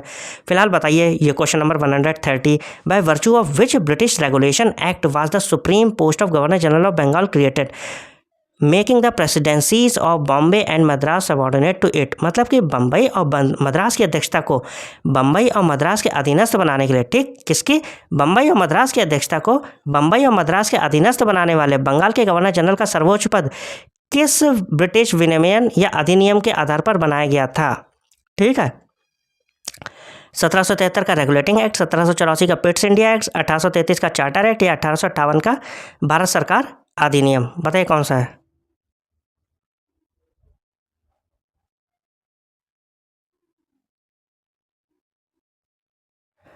तो आंसर है इसका रेगुलेटिंग एक्ट ऑफ 1773। तो ये 1773 एक्ट था क्या? रेगुलेटिंग एक्ट मतलब कि जो ये थी ना east India company, British East India company, इसके पास पैसे तो ख़त्म हो गए थे, हिंदी में समझिए। तो ये लोन मांग रही थी किससे? ब्रिटिश पार्लियामेंट से। समझ में आया? तो वो जब लोन दे रहे थे तो उन्होंने फिर जो है कंट्रोल किया, उन्होंने अपने नियम बनाए। समझ में आ रहा है? तभी फिर ये प्रेसिडेंसीज वगैरह जो है कंट्रोल करी गई थी। आपने देखा होगा फिर वहीं से गवर्नर जनरल पद शुरू हुआ था। पहले गवर्नर था, ठीक, फिर गवर्नर जनरल पद शुरू हुआ। तो यही सारी चीज़ें हैं। वो कह रहे हैं the regulating act of 1773 was the first step by the British parliament to control and regulate the affairs of East India company. और इसी वजह से, क्योंकि जब उन्होंने लोन ले लिया तो अब तो ब्रिटिश पार्लियामेंट की ही चलेगी ना, तो वो यही कह रहे हैं कि regulating act of 1773 was the first step, ये पहला स्टेप था जिसके द्वारा ब्रिटिश पार्लियामेंट जो था वो कंट्रोल कर रहा था, रेगुलेट कर रहा था अफेयर्स किसके? ईस्ट इंडिया कंपनी के। सही है, बाकी आप लोग पढ़ लीजिएगा। बस यही था आंसर, ऑप्शन ए था। ठीक, आई होप आप लोग को मज़ा आया होगा। मिलते हैं नेक्स्ट वीडियो में। Thank you. नमस्कार दोस्तों, तो चल शुरू करते हैं आज के वीडियो। और आज के वीडियो में जो है मैं पढ़ा रहा हूँ क्वेश्चन नंबर 131 से 140 तक। पीछे की जो है 13 क्लासेस मैंने करवा दी हैं, प्लेलिस्ट लगी है, वो देख लीजिएगा। ठीक है, और शुरू करते हैं। अगर आप नए हो तो चैनल को सब्सक्राइब कर लीजिएगा, वीडियो को लाइक कर दीजिएगा और सपोर्ट दिखाइए ज़्यादा से ज़्यादा। ठीक, और ज़्यादा मैं टाइम वेस्ट करता नहीं हूँ, बस अब ये एक बार मैंने कह दिया, अब शुरू करेंगे। ठीक, बीच में मैं बोलता ही नहीं हूँ। फिलहाल शुरू करते हैं। देखिए question number 131, the unique practice of pot burials was a widespread regional characteristic of which Paleolithic culture। तो मतलब कि वो ये कह रहे हैं कि जो पॉट बरियल्स मतलब कि जो मृतक होते हैं, मृतकों को घर के फर्श के नीचे बड़े मिट्टी के बर्तनों में दफनाने की अनोखी प्रथा किस ताम्र पाषाणकालीन संस्कृति की व्यापक क्षेत्रीय विशेषता थी? ठीक, अब बताना है कौन सा था। आहार बनास संस्कृति, कायथा संस्कृति, जोरवे संस्कृति या फिर मालवा संस्कृति? बताइए कौन सा है, फिर मैं बताता हूँ आपको।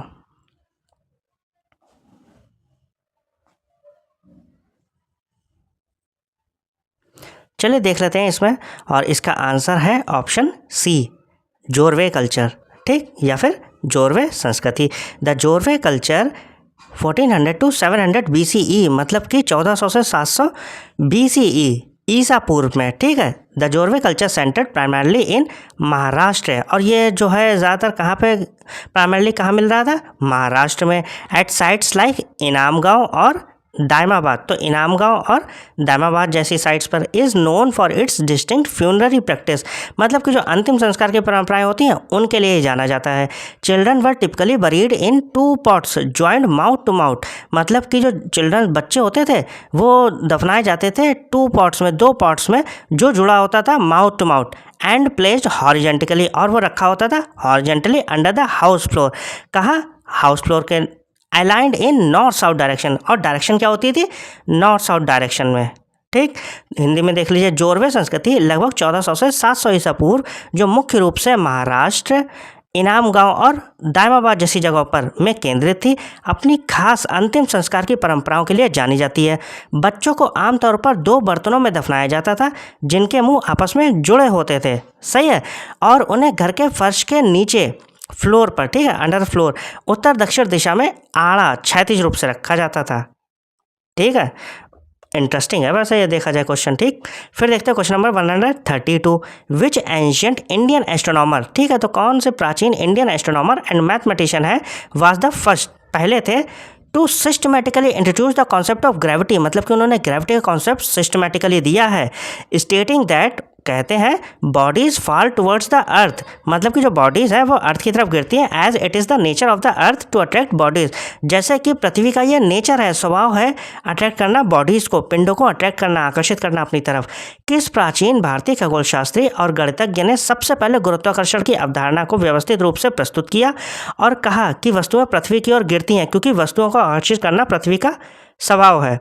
आर्यभट्ट थे, option B Varahamihira, option C Brahmagupta, या फिर ऑप्शन डी भास्कर द्वितीय। बताइए कौन है?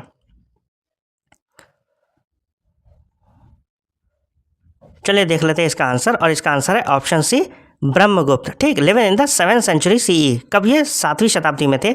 Brahmagupta was the head of the astronomical observatory at Ujjain, और ये जो थे हेड थे किसके? एस्ट्रोनॉमिकल ऑब्जर्वेटरी, कहाँ? उज्जैन में। समझ रहे, ऊंचे पद पे थे। इन हिज सेमिनल वर्क, मतलब कि फेमस वर्क में ब्रह्मस्फुट सिद्धांत तो जो ये भी पूछा जा सकता है कि ब्रह्म स्फुट सिद्धांत है वो किसने लिखा है, तो आप क्या कहोगे, ब्रह्मगुप्त ने। ठीक है, इसी में इन्होंने बताया कि he anticipated Isaac Newton's gravity by centuries. मतलब कि देख रहे हो 7वीं शताब्दी में बता दिया, फिर भी न्यूटन बीच में लाए जा रहे हैं कि जैसे न्यूटन ने जो बता रखा है। ठीक है, डिफाइनिंग एन अट्रैक्टिव फोर्स, जैसे उन्होंने डिफाइन किया अट्रैक्टिव फोर्स गुरुत्वाकर्षणम। ठीक, उन्हें वो क्या कहते थे, गुरुत्वाकर्षणम कहते थे। इनहेरेंट टू द अर्थ, मतलब कि जो नेचर है ना पृथ्वी का, उसमें इनहेरेंट है, पहले से अंतर्निहित है। 7वीं सदी ईस्वी में रहने वाले ब्रह्मगुप्त उज्जैन की खगोलीय वेधशाला के प्रमुख थे। कौन, ब्रह्मगुप्त जी। अपनी महत्वपूर्ण रचना ब्रह्म स्फुट सिद्धांत में उन्होंने पृथ्वी में निहित एक आकर्षण बल गुरुत्वाकर्षण को परिभाषित करते हुए आइजक न्यूटन के गुरुत्वाकर्षण सिद्धांत का सदियों पहले ही अनुमान लगा दिया था। समझ में आ रहा है, 7वीं शताब्दी में बता दिया है। और न्यूटन भाई साहब जो थे वो 16वीं शताब्दी में, वो सब पता ही है हम लोगों को, अब क्या ही कहें। ठीक है, फिलहाल जानते हैं। वैसे आपको याद रखना है कि ब्रह्म स्फुट सिद्धांत जो है ब्रह्मगुप्त ने, और उसमें उन्होंने 7वीं शताब्दी में ही बता दिया था। क्वेश्चन बन सकता है। फिलहाल ये बताइए, the elegant rock cut architectural marvel known as the Aradhana hall, ठीक है, और great chaitya cave at Karle Maharashtra was constructed during the reign of which dynasty. तो वो ये कह रहे हैं कि कार्ले महाराष्ट्र में स्थित आराधना हॉल या फिर ग्रेट चैत्य गुफा, ठीक, या तो आराधना हॉल कह सकते हो या फिर ग्रेट चैत्य गुफा के नाम से जानी जाने वाली चट्टान को काटकर बनाई गई शानदार वास्तुकला का निर्माण किस राजवंश के शासनकाल में हुआ था? मौर्य, सातवाहन, वाकाटक राजवंश या फिर इक्ष्वाकु वंश? बताइए कौन सा है, फिर मैं बताता हूँ आपको। चलिए देख लेते हैं इसका आंसर, और इसका आंसर है ऑप्शन बी, सातवाहन डायनेस्टी या फिर सातवाहन राजवंश। ठीक, द कार्ले चैत्य केव, मतलब कि कार्ले चैत्य गुफा, केव एट, जिसे हम गुफा 8 भी कहते हैं, carved in the 1st century BC, तो मतलब कि ये पहली शताब्दी ईसा पूर्व में बनाई गई थी, is the largest and most well preserved rock cut Buddhist चैत्य in India.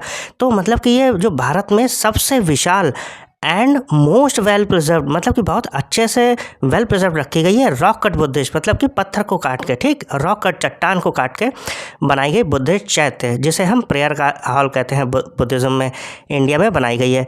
It features spectacular monolithic pillars, मतलब कि ये जो है बहुत ही बेहतरीन तरह के मोनोलिथिक पिलर्स, मतलब कि अखंड स्तंभ जिसे कह सकते हो, topped with carvings of kneeling elephants, मतलब कि उसमें जो है झुके हुए हाथी दिखाए गए हैं।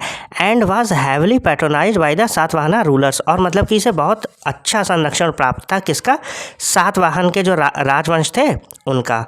ठीक, तो पहली सदी ईसा पूर्व में बनी कार्ले चैत्य गुफा, गुफा 8, भारत की सबसे बड़ी और सबसे अच्छी तरह से सुरक्षित चट्टान को काटकर बनाई गई बौद्ध चैत्य प्रार्थना कक्ष है। इसमें घुटने टेके हुए हाथियों की नक्काशी वाली शानदार अखंड स्तंभ हैं, और इसे सातवाहन शासकों का भरपूर संरक्षण प्राप्त था। ठीक, फिर देखते हैं अपने लोग next question, the unique structural milestone featuring a double dome. ठीक है, तो डबल डोम जो है जिसमें फीचर कर रहे थे, was introduced on a major architectural scale in India through which monument, मतलब कि किस मोनूमेंट में ऐसा दर्शाया गया डबल डोम वाली चीज़। हिंदी में देख लीजिए, डबल डोम वाली अनोखी संरचनात्मक विशेषता को भारत में किस स्मारक के माध्यम से बड़े वास्तुशिल्प स्तर पर पेश किया गया था? सिकंदर लोदी का मकबरा, हुमायूं का मकबरा, ताजमहल या फिर गोल गुंबज? किस में था बताइए, फिर मैं बताता हूँ आपको। चलिए देख लेते हैं इसका आंसर, और इसका आंसर है हमारा option A, tomb of Sikandar Lodi. ठीक है, तो सिकंदर लोदी का जो मकबरा था उसमें दर्शाया गया था। बिल्ट इन 1517 18, मतलब कि कब बनाया गया, 1517 या 18, इन दोनों के बीच बना है, मतलब एकदम से तो बन नहीं जाता है। तो ये कब बनाया गया सिकंदर लोदी का मकबरा? 1517 से 1518 के बीच में दिल्ली में। The tomb of Sikandar Lodi is the first prominent structure in India to implement a true double dome. तो मतलब कि ये जो सिकंदर लोदी का मकबरा है ना, ये पहला इतना प्रोमिनेंट स्ट्रक्चर है इंडिया में जो डबल डोम के बारे में दर्शाता है। This architectural device allows the exterior dome to rise grandly into the skyline while keeping the interior ceiling as an aesthetically pleasing height for visitors, मतलब कि बाहर से जो है विशालकाय गुंबद बना हुआ है, ठीक, ऊपर के लिए, और जब अंदर जाओगे तो वो और ज़्यादा ऊंचा दिखेगा, वो यही दिखा रहे हैं। ठीक है, तो जो उससे विजिटर्स होते थे वो बहुत आकर्षित होते थे। It pave the way for the grand double domes seen later in Mughal architecture, और यहीं से जो है शुरुआत पड़ी थी मुगल आर्किटेक्चर में, जो विशाल गुंबद बनाए जा रहे थे उनकी। देख लीजिए, दिल्ली में 1517-18 ईस्वी में बना सिकंदर लोदी का मकबरा भारत की पहली ऐसी प्रमुख इमारत है जिसमें असली डबल डोम दोहरी गुंबद का इस्तेमाल किया गया। इस आर्किटेक्चरल तकनीक की वजह से बाहरी गुंबद आसमान की ओर भव्य रूप से ऊंचा उठती है, जबकि अंदर की छत आगंतुकों को देखने के लिए अच्छी लगने वाली ऊंचाई पर रहती है। ठीक है, ऊंचा दिखता ही है जब गुंबद बना होगा। इसने बाद में मुगल आर्किटेक्चर से दिखने वाली भव्य डबल डोम का रास्ता तैयार किया। ठीक है, फिर देखते हैं अपने लोग next question 135। In the administrative framework of the Delhi सल्तनत, तो मतलब कि दिल्ली सल्तनत के एडमिनिस्ट्रेटिव फ्रेमवर्क में which specialise the central department was called Diwan i Insha. तो दिल्ली सल्तनत के प्रशासनिक ढांचे में किस विशेष केंद्रीय विभाग को, ठीक है, कौन सा ऐसा विभाग था जिसे दीवान ए इंशा कहा जाता था? दिल्ली सल्तनत में, मुगल में नहीं, दिल्ली सल्तनत में कौन सा ऐसा विशेष केंद्रीय विभाग था जिसे दीवान इंशा कहा जाता था? Ministry of military affairs, ministry of royal correspondence and records, ministry of foreign affairs, ministry of religious endowment, ठीक, या फिर हिंदी में देख लीजिए सैन्य मामलों के मंत्रालय, शाही पत्राचार और रिकॉर्ड मंत्रालय, विदेश मंत्रालय या फिर धार्मिक बंदोबस्ती मंत्रालय, कौन सा था?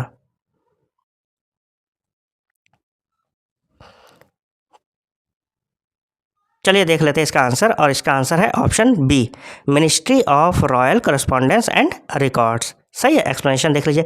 The Diwan i Insha was headed by the Dabir i Khas. तो ये जो है किसके द्वारा हेड किया जा रहा था? दाबिर ए खास के द्वारा। This crucial department manage all states document. तो ये जो डिपार्टमेंट था वो क्या क्या मैनेज करता था ये देख लीजिए। ये स्टेट के डॉक्यूमेंट्स देखता था, ड्राफ्टेड रॉयल प्रोक्लेमेशंस मसौदे तैयार करता था, ठीक है, फरमान जैसे कहते थे, kept records of administrative exchanges, तो मतलब कि जो प्रशासनिक एक्सचेंज होता था, ठीक है, उसको भी देखता था, and maintained confidential communications between the sultan and इस प्रोविंशियल गवर्नर्स। तो जो प्रांत के गवर्नर होते थे और उनके और सुल्तान के बीच में जो कम्युनिकेशन होता था उसे भी कॉन्फिडेंशियल रखता था, ठीक है, मेंटेन करके रखता था, सीक्रेसी। देख लीजिए हिंदी में, ठीक, आंसर क्या है? शाही पत्राचार और रिकॉर्ड मंत्रालय। स्पष्टीकरण देख लीजिए, दीवान इंशा का नेतृत्व दाबिर ए खास ने किया था। इस महत्वपूर्ण विभाग ने सभी राज्य दस्तावेजों का प्रबंधन किया, शाही घोषणाओं फरमान का मसौदा तैयार किया, प्रशासनिक आदान प्रदान का रिकॉर्ड रखा और सुल्तान और उनके प्रांतीय राज्यपालों के बीच गोपनीय संचार बनाए रखा। सही है, फिर देखते हैं अपने लोग next question. Who among the following became the court poet of Mughal emperor Shahjahan and author the famous panegyric text Padshah Nama. तो वो ये कह रहे हैं कि निम्नलिखित में से कौन मुगल सम्राट शाहजहां का दरबारी कवि बना? ठीक है, कौन था जो मुगल सम्राट शाहजहां का दरबारी कवि बना और उसने प्रसिद्ध प्रशस्ति ग्रंथ पदशाह नामा की रचना की? ठीक, अब्दुल हामिद लाहौरी, अबुल फजल, इनायत खान या फिर गुलबदन बेगम? बताइए कौन है, फिर मैं बताऊँ आपको। चलिए देख लेते हैं इसका आंसर, और इसका आंसर है ऑप्शन ए, अब्दुल हामिद लाहौरी। ठीक, तो Abdul Hamid Lahori was a scholar and historian. तो ये विद्वान थे और इतिहासकार थे, कब? शाहजहां के शासनकाल में। ठीक है, कौन? Abdul Hamid Lahori. Modelled after the Akbarnama, मतलब कि कह सकते हो अकबरनामा की तर्ज पे। ठीक है, हिज वर्क पदशाहनामा, उनका काम पदशाहनामा या फिर बादशाहनामा। तो पदशाहनामा या फिर बादशाहनामा एक ही चीज़ है। उन्होंने प्रोवाइड किया an exceptionally detailed illustrated official history of first 2 decades of Shah Jahan rule. तो मतलब कि जो शाहजहां का रूल था ना 2 डिकेड्स का, उसके बारे में बहुत अच्छे से इसमें बताया था। किसमें? बादशाह नामा में, including the construction of Taj Mahal, Taj Mahal के कंस्ट्रक्शन के बारे में भी बताया। ठीक, तो अब्दुल हमीद लाहौरी शाहजहां के शासनकाल के दौरान एक विद्वान और इतिहासकार थे। अकबरनामा की तर्ज पर लिखी गई उनकी रचना पदशाहनामा या बादशाहनामा में शाहजहां के शासन में शुरुआती 2 दशकों का बहुत ही विस्तृत और सचित्र आधिकारिक इतिहास मिलता है, जिसमें ताजमहल का निर्माण भी मिलता है। ठीक, तो अब्दुल हामिद लाहौरी ने लिखा था बादशाहनामा या फिर बादशाहनामा अकबरनामा की तर्ज पे। ठीक, फिर देखते हैं next question. The historic San Stefano of the east or the Indian sociologist journal published from London to propagate anti colonial ideas was founded by which revolutionary. तो मतलब कि वो ये कह रहे हैं कि ऐतिहासिक San Stefano of the East या इंडियन सोशियोलॉजिस्ट जनरल जो था पब्लिश फ्रॉम, जो कि लंदन से पब्लिश होता था। क्या मतलब? प्रोपेगेशन मतलब समझते हैं, विचारों को प्रदान करना, फैलाना। ठीक है, एंटी कॉलोनियल आइडियाज़, क्या? एंटी कॉलोनियल आइडियाज़ फैलाने के लिए। ठीक है, मतलब कि अंग्रेजों के विरुद्ध। Was founded by which revolutionary, किस क्रांतिकारी के द्वारा जो है ये फाउंड किया गया था? बताइए। श्यामजी कृष्ण वर्मा, वीरेंद्र नाथ चट्टोपाध्याय, लाला हरदयाल या फिर उधम सिंह? कौन थे बताइए, फिर मैं बताता हूँ आपको। चलिए देख लेते हैं इसका आंसर, और इसका आंसर है ऑप्शन ए, श्यामजी कृष्ण वर्मा। ठीक, option A, Shyamji Krishna Verma was a brilliant nationalist. तो मतलब कि ये ब्रिलियंट नेशनलिस्ट थे who setup the Indian house. ठीक है, इन्होंने इंडियन हाउस की भी स्थापना करी थी। कहाँ? लंदन में 1905 में इंडिया हाउस की। ठीक, ध्यान रखिए, अगर पूछा जाए इंडिया हाउस की स्थापना किसने करी थी? श्यामजी कृष्ण वर्मा ने 1905 में लंदन में। ही पब्लिश द मंथली जर्नल, और इन्होंने जो है मासिक जर्नल भी जो है प्रकाशित किया, द इंडियन सोशोलॉजिस्ट। ठीक, as a platform to voice radical nationalist, मतलब कि जो रेडिकल नेशनलिस्ट थे उनकी वॉइस देने के लिए, उन्हें आवाज़ देने के लिए। ठीक है, views and critic British economic drain, तो मतलब कि जो ब्रिटिश इकोनॉमिक ड्रेन था, पैसा ले जा रहे थे वो बाहर, उसके बारे में भी आवाज़ उठा रहे थे। एंड पॉलिटिकल ऑपरेशन, और जो राजनीतिक तरह से जो है कह रहे थे कि, कह सकते हो कि राजनीतिक रूप से जो प्रताड़ना दे रहे थे भारतीयों को, उसके लिए भी आवाज़ उठाई थी। हिंदी में देख लीजिए, श्यामजी कृष्ण वर्मा एक बेहतरीन राष्ट्रवादी थे जिन्होंने 1905 में लंदन में इंडिया हाउस की स्थापना की थी। उन्होंने द इंडियन सोशोलॉजिस्ट नाम की मासिक पत्रिका शुरू करी, जिसके जरिए वे उग्र राष्ट्रवादी विचारों को सामने लाते थे और ब्रिटिश शासन के दौरान भारत से धन की निकासी और राजनीतिक दमन की आलोचना करते थे। ठीक है, ये तो जो ब्रिटिश निकासी थी धन की, ये तो जो है दादा भाई नौरोजी ने भी लिखा है। ठीक है, उनकी बुक पढ़िएगा। फिर देखते हैं अपने लोग next question 138, the historic Deepavali declaration of October 1929 which vaguely stated that the natural progress of India's constitutional progress was the attainment of dominion status was issued by which viceroy. ठीक, हिंदी में देख लीजिए, अक्टूबर 1929 का ऐतिहासिक दीपावली घोषणा पत्र, जिसमें अस्पष्ट रूप से कहा गया था कि भारत की संवैधानिक प्रगति का स्वाभाविक क्रम डोमिनियन स्टेटस प्राप्त करना है। सही है, किस वायसराय द्वारा जारी किया गया था बताइए? लॉर्ड रीडिंग थे, लॉर्ड इरविन थे, लॉर्ड वेलिंगटन थे, या फिर लॉर्ड लिनलिथगो थे? कौन थे बताइए, फिर मैं बताता हूँ आपको ऑप्शंस। चलिए देख लेते हैं इसका आंसर, और इसका आंसर है ऑप्शन बी, लॉर्ड इरविन। ठीक, तो issued by viceroy Lord Irwin, तो मतलब कि लॉर्ड इरविन के द्वारा इशू किया गया था in response to mounting pressure from the Simon commission protest. तो मतलब कि जो साइमन कमीशन प्रोटेस्ट था उसके कारण, बढ़ते दबाव के कारण ये इशू किया गया था। किसने? लॉर्ड इरविन ने। द डिक्लेरेशन ऑफर्ड ए वेग प्रॉमिस ऑफ डोमिनियन स्टेटस, लेकिन जो ये डिक्लेरेशन था ना, ये वेग प्रॉमिस दे रहा था। वेग समझते हैं ना, अस्पष्ट, मतलब कि कुछ पक्का नहीं है, बस ये ऐसे ही टरका रहे थे। विदाउट सेटिंग एनी टाइमलाइन, मतलब कि कोई टाइमलाइन थी नहीं। डोमिनियन स्टेटस की तो बात की जा रही थी। डोमिनियन स्टेटस समझते हैं और रिपब्लिक समझते हैं। डोमिनियन स्टेटस वो होता है जिसमें आपके पास अपना कॉन्स्टिट्यूशन नहीं होता है। समझ में आ रहा है? तभी कांग्रेस ने फिर मांग रखी थी कि हमें पूर्ण स्वराज चाहिए। देख लीजिए, this lack of concrete commitment led the Congress to pass the Purna Swaraj. और यही जो थी लैक ऑफ कॉन्क्रीट कमिटमेंट, मतलब कि पूरी तरीके से कमिटेड नहीं दिख रहे थे वो लोग, इसीलिए जो है उन्होंने पूर्ण स्वराज की, कंप्लीट इंडिपेंडेंस की बात करी थी। Resolution just 2 months later at the Lahore session, और 2 महीने बाद जो लाहौर सेशन होने वाला था उसमें पूर्ण स्वराज की मांग रख दी थी। ठीक, तो देख लीजिए, साइमन कमीशन के विरोध से बढ़ते दबाव के कारण वायसराय लॉर्ड इरविन ने यह घोषणा की थी। इसमें बिना किसी समय सीमा के डोमिनियन स्टेटस अधिराज्य का दर्जा देने का स्पष्ट वादा किया गया था। किसी ठोस प्रतिबद्धता के अभाव के कारण कांग्रेस ने इसके ठीक 2 महीने बाद लाहौर अधिवेशन में पूर्ण स्वराज प्रस्ताव पारित किया।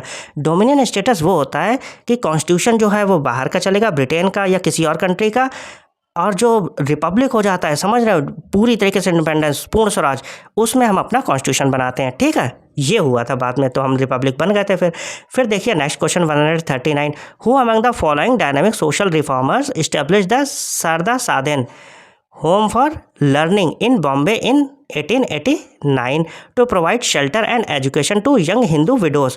तो भैया कहें निम्नलिखित में से किस गतिशील सामाजिक सुधारक, ठीक, तो एक गतिशील सामाजिक सुधारक थी, उन्होंने 1889 में बॉम्बे में युवा हिंदू विधवाओं को आश्रय और शिक्षा प्रदान करने के लिए शारदा सदन की स्थापना करी थी। कौन थी वो? पंडित रमाबाई, सावित्रीबाई फुले, ताराबाई शिंदे, या फिर मुथुलक्ष्मी रेड्डी? बताइए।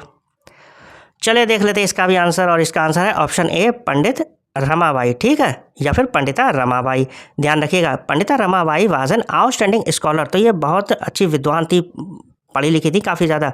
किसकी? Of Sanskrit, and A Poynting activist, और ये अग्रणी एक्टिविस्ट भी थी।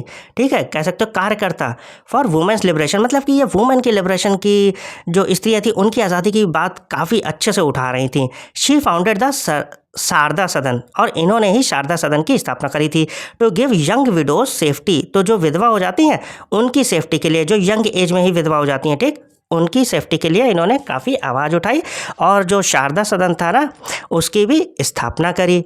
फिर देखिए, लिटरेसी, हाँ, women safety, literacy and vocational training so they could achieve financial independence. तो फिर मतलब जब पढ़ेंगी, उन्हें बताया जाएगा, उन्हें वोकेशनल ट्रेनिंग दी जाएगी, तो फिर वो फाइनेंशियल इंडिपेंडेंस भी अचीव कर लेंगी। Challenging Orthodox social norms of the era, और मतलब कि रूढ़िवादी जो विचार थे उनका वो विरोध कर रही थी।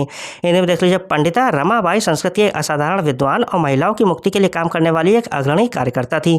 उन्होंने युवा विधवाओं को सुरक्षा, शिक्षा, व्यवसायिक प्रशिक्षण देने के लिए शारदा सदन की स्थापना करी, ताकि वे आर्थिक रूप से स्वतंत्र हो सके और उस दौर की रूढ़िवादी सामाजिक मान्यताओं को चुनौती दे सके। ठीक, फिर देखते हैं लास्ट क्वेश्चन, और आप लोगों से रिक्वेस्ट है कि ज़्यादा से ज़्यादा वीडियो को लाइक करिए और चैनल को सब्सक्राइब कर लीजिए। ठीक है, देखिए मैं बीच में आपको डिस्टर्ब भी नहीं करता हूँ।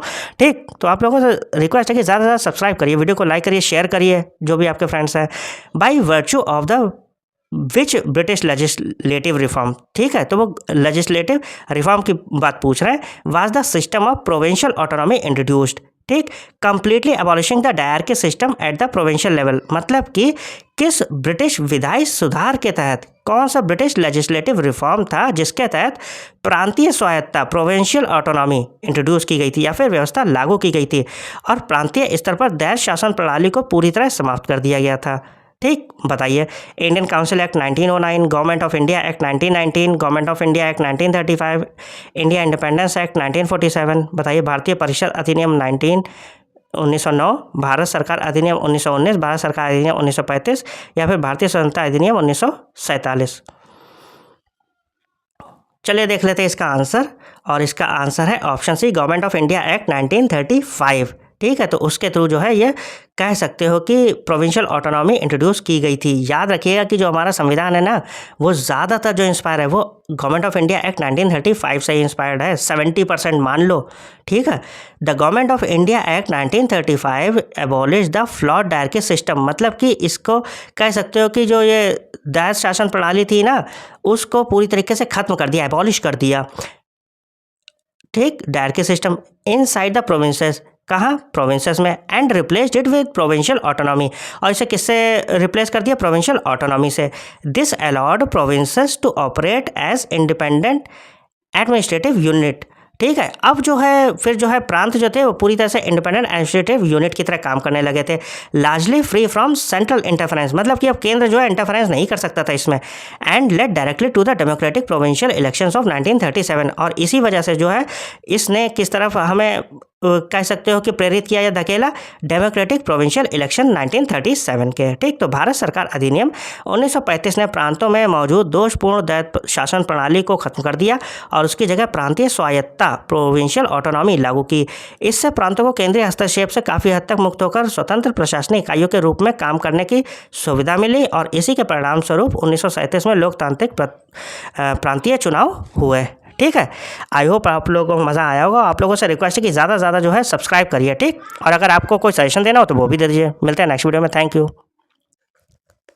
नमस्कार दोस्तों, तो चलिए शुरू करते हैं आज का वीडियो। और आज के वीडियो में जो है मैं लेकर आया हूँ आपके लिए 15वीं क्लास। ठीक है, 15 क्लास है ये, 14 क्लास मैंने करवा दी है, आप लोग प्लेलिस्ट में देख लीजिए जाके। और शुरू करते हैं क्वेश्चन नंबर 141। अगर आप नए हो तो चैनल को सब्सक्राइब कर लीजिएगा, वीडियो को लाइक कर दीजिएगा। ठीक है, देखते हैं question number 141। Under the Gupta imperial administration what did the term Uparika precisely signify, मतलब कि गुप्त साम्राज्य के प्रशासन में उपरीक शब्द का सटीक अर्थ क्या था। The commander in chief of the royal cavalry, the provincial governor responsible for a bhukti, the officer managing royal judicial archives, या फिर the tax collector for maritime ports. Hindi में देख लीजिए, शाही घुड़सवार सेना का कमांडर इन चीफ, भुक्ति का प्रभारी प्रांतीय गवर्नर, शाही न्यायिक अभिलेखों का प्रबंध करने वाला अधिकारी, या समुद्री बंदरगाहों के लिए कर संग्रह करता। कौन था बताइए। फिर मैं बताता हूँ आपको, ज़्यादा टाइम वेस्ट करता नहीं हूँ मैं, आप लोगों को पता ही होगा। जो भी नए हैं प्लीज़ ज़्यादा से ज़्यादा जो है आप लोग सब्सक्राइब कर दीजिएगा। फिलहाल चलिए देख लेते हैं इसका आंसर, और इसका आंसर है option B, the provincial governor responsible for a bhukti, bhukti के लिए जिम्मेदार प्रांतीय गवर्नर। सही है। The Gupta empire was systematically divided into provinces, तो गुप्ता एम्पायर जो था वो सिस्टमेटिकली डिवाइड किया गया था किसमें, प्रोविंसेस में, कार्ड भुक्तीस, और इन प्रोविंसेस को क्या कहते थे, bhuktis. Which were governed by high ranking officials titled Uparika. और ये जो है गवर्न किया जाता था हाई रैंकिंग ऑफिशियल के द्वारा। ये जो भुक्तीस थे ये किसके द्वारा गवर्न किया जाते थे? हाई रैंकिंग ऑफिशियल, जिन्हें हम क्या कहते थे? Uparika. These governors were appointed directly by the emperor. और ये जो गवर्नर्स थे वो डायरेक्टली किसके द्वारा अपॉइंट किए जाते थे? एम्परर के द्वारा, जो शासक होता था, जिसे हम क्या कहते थे? महाराज अधिराज। ठीक, एम्परर को क्या कहते थे? Maharaj Adhiraj. And held significant administrative, judicial and military powers. उसके पास मतलब ठीक है administrative, judicial and military powers होती थी within their respective territory, जो भी उसकी रिस्पेक्टिव टेरिटरी होती थी। ठीक है, हिंदी में देख लीजिए। गुप्त साम्राज्य को व्यवस्थित रूप से भुक्ति नामक प्रांतों में बांटा गया था, जिनका प्रशासन ऊपरी कहलाने वाले उच्च स्तरीय अधिकारी चलाते थे। ठीक है, इन गवर्नरों की नियुक्ति सीधे सम्राट महाराज अधिराज द्वारा की जाती थी और उनके पास अपने अपने क्षेत्रों में महत्वपूर्ण प्रशासनिक, न्यायिक और सैन्य शक्तियाँ होती थीं। ठीक है, चलिए देख लेते हैं question number 2। The grand monolithic rock cut monument known as the Kailashnath temple at Ellora cave 16। तो जो grand monolithic rock cut monument है, जिसे हम क्या कहते हैं? कैलाशनाथ टेम्पल। कहाँ? एलोरा में, गुफा 16 में। Was engineered by cutting a single cliff from top to bottom. तो ये तो पता ही है कि वो एक ही पत्थर पे तराशा गया है। ठीक है, तो वो ये पूछ रहे हैं कि during the reign of which Rashtrakuta king. तो वो कौन से राष्ट्रकूट राजा के अंडर में बना है कैलाशनाथ टेम्पल? ठीक, क्वेश्चन वो थोड़े से घुमा के दे रहे हैं, लेकिन क्वेश्चन है सिंपल ही। एलोरा गुफा 16 में स्थित कैलाशनाथ मंदिर नामक विशाल अखंड चट्टान निर्मित स्मारक का निर्माण किस राष्ट्रकूट राजा के शासनकाल में एक ही चट्टान को ऊपर से नीचे तक काटकर किया गया है? दांतेदुर्ग, कृष्णा प्रथम, अमोघवर्ष प्रथम या फिर ध्रुव? बताइए कौन है? चलिए देख लेते हैं इसका भी आंसर, और इसका आंसर है ऑप्शन बी, कृष्ण फर्स्ट। ठीक, आसान था ये। Commission by king Krishna first. ठीक है, तो ये किसके द्वारा बनाया गया था? किंग जो थे कृष्ण फर्स्ट के। In the 8th century CE, किसमें? 8वीं शताब्दी में बनाया गया था। The Kailashnath temple is an absolute Marvel of architectural engineering. और ये एक तरह से अजूबा है। ठीक है, आर्किटेक्चरल इंजीनियरिंग का। इंस्टेड ऑफ असेंबलिंग ब्लॉक्स, तो मतलब कि इसमें जो है ब्लॉक्स, जो पत्थर रखे जाते हैं या ईंट रखी जाती है, उसकी जगह ब्लॉक असेंबल करने की जगह builders carved away over 2 lakh tons of solid basalt rock. तो मतलब कि उन्होंने जो है 2 लाख टन की जो बेसाल्ट चट्टान है उसे तराशा from the vertical face of a cliff. समझ गए? ऊपर से नीचे के लिए, वर्किंग फ्रॉम टॉप डाउन। ठीक, to execute intricate sculpture and multi storey halls. तो मतलब कि मल्टी स्टोरी हॉल्स बनाने के लिए इन्होंने ऊपर से नीचे तराशा है। बनवाया किसने? कृष्ण प्रथम ने। हिंदी में देख लीजिए, 8वीं सदी में राजा कृष्ण प्रथम द्वारा बनवाया गया कैलाशनाथ मंदिर आर्किटेक्चरल इंजीनियरिंग का एक अद्भुत नमूना है। इसमें पत्थरों के टुकड़ों को जोड़ने के बजाय कारीगरों ने एक बड़ी चट्टान से 2 लाख टन से ज़्यादा ठोस बेसाल्ट पत्थर को तराशा। उन्होंने ऊपर से नीचे की ओर काम करते हुए बारीक नक्काशी और कई मंजिलों वाले हॉल बनाए। ठीक है, देखा यह होगा आपने कितना बेहतरीन बनवाया गया है। उसे भी कोशिश की गई थी तोड़वाने की, लेकिन वो इतना मजबूत था कि वो आज भी खड़ा हुआ है। फिलहाल ये बताइए, which major ancient text written by Vishakhadatta is a political drama that details how Chandragupta Maurya overthrew the Nanda dynasty with the strategic help of Chanakya. तो वो ये कह रहे हैं कि विशाख दत्त द्वारा लिखित कौन सा प्रमुख प्राचीन ग्रंथ, ठीक है, विशाख दत्त के द्वारा लिखा गया है, कौन सा प्रमुख प्राचीन ग्रंथ है? एक राजनीतिक नाटक है। ठीक है, पॉलिटिकल प्ले है ये, जिसमें यह बताता है कि कैसे चंद्रगुप्त मौर्य ने चाणक्य की राजनीतिक मदद से नंद वंश को उखाड़ फेंका। घनानंद वाला नाटक तो देखा ही होगा आपने, तो वो यही पूछ रहे हैं। ठीक है, बताइए क्या है? मुद्रा राक्षस है, देवी चंद्रगुप्तम है, मृच्छकटिक है या फिर कथा सरित सागर? बताइए कौन सा है?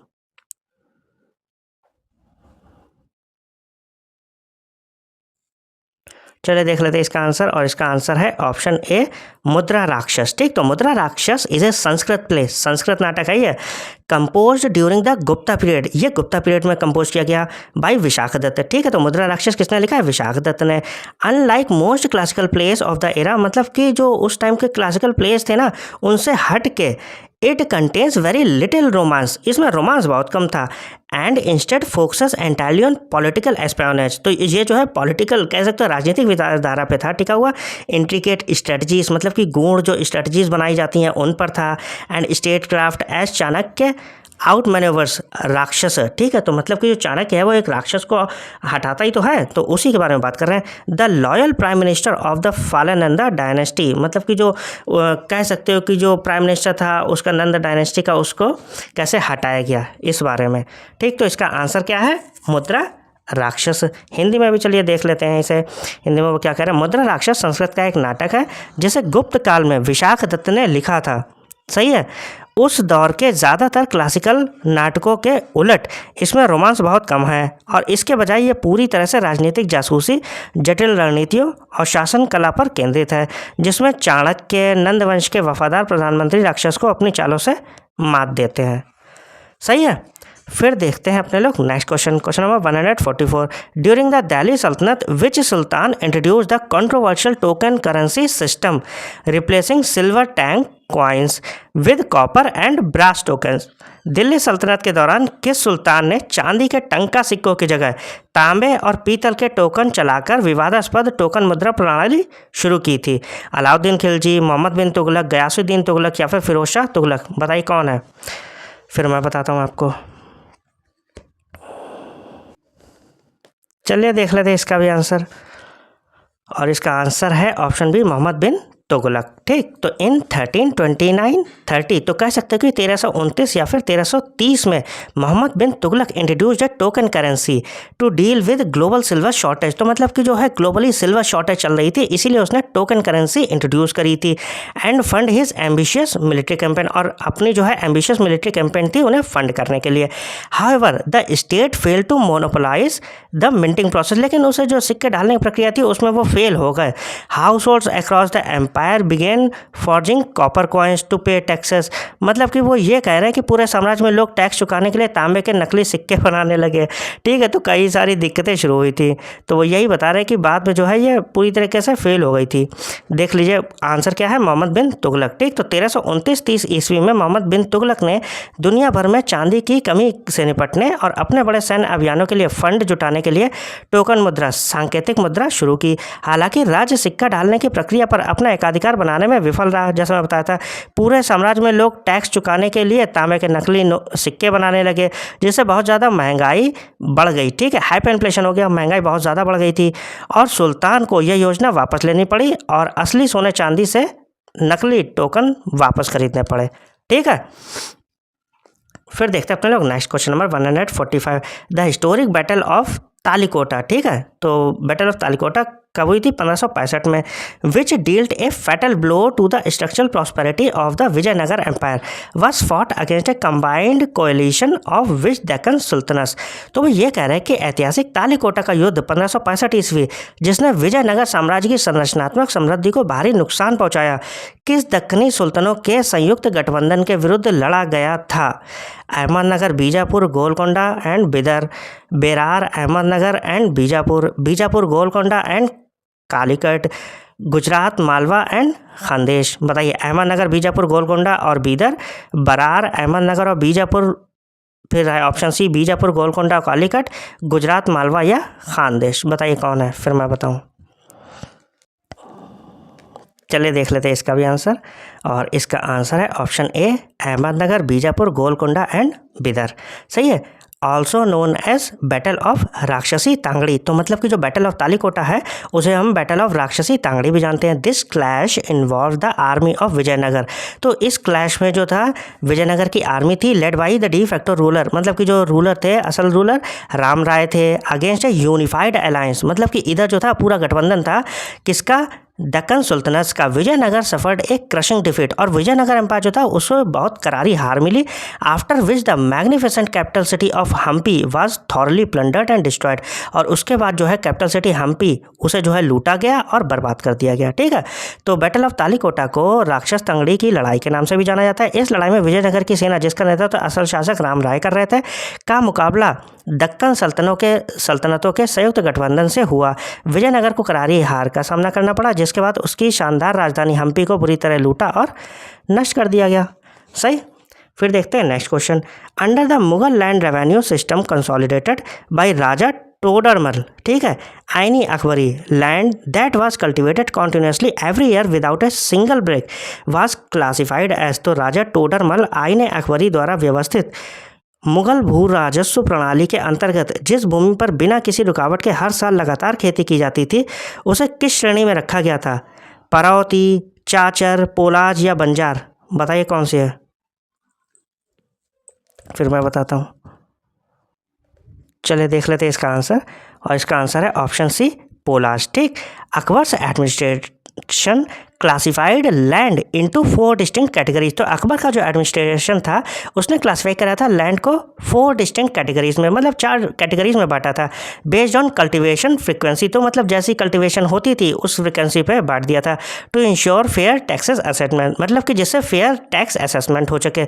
तो ये जो चारों है ना कैटेगरी, वो आप देख लीजिएगा। ठीक। पोलाज है, परौती है, चाचर है और बंजार है। ठीक। इन्हें आप डिटेल में पढ़ लीजिएगा आराम से। तो फिर देखते हैं अपने लोग next question, the historic Ramosi peasant uprising. ठीक। 1822 to 1829 against the British East India company's harsh land revenue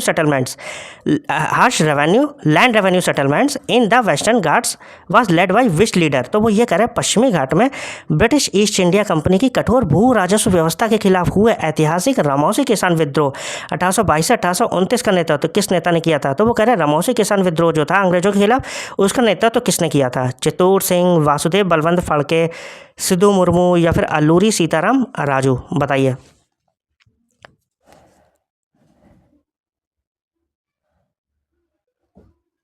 चलिए देख लेते हैं इसका भी आंसर, और इसका आंसर है हमारा ऑप्शन ए, चित्तूर सिंह।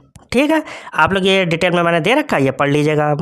मैं ज़रा जल्दी जल्दी ये वीडियो बना लूँ, थोड़ा सा मुझे काम है। फिर देखते हैं अपने लोग next question number 148, who among the following socio religious reformers founded the Satyashodhak Samaj truth seeker society in Pune in 1873 to fight caste oppression and champion the rights of women and lower caste, मतलब कि जाति आधारित उत्पीड़न से लड़ने और महिलाओं तथा निचली जातियों के अधिकारों की वकालत करने के लिए निम्नलिखित में से किस समाज सुधारक ने 1873 में पुणे में सत्यशोधक समाज, सत्य खोजने वालों का समाज की स्थापना करी थी? किसने करी थी बताइए सत्यशोधक समाज की स्थापना?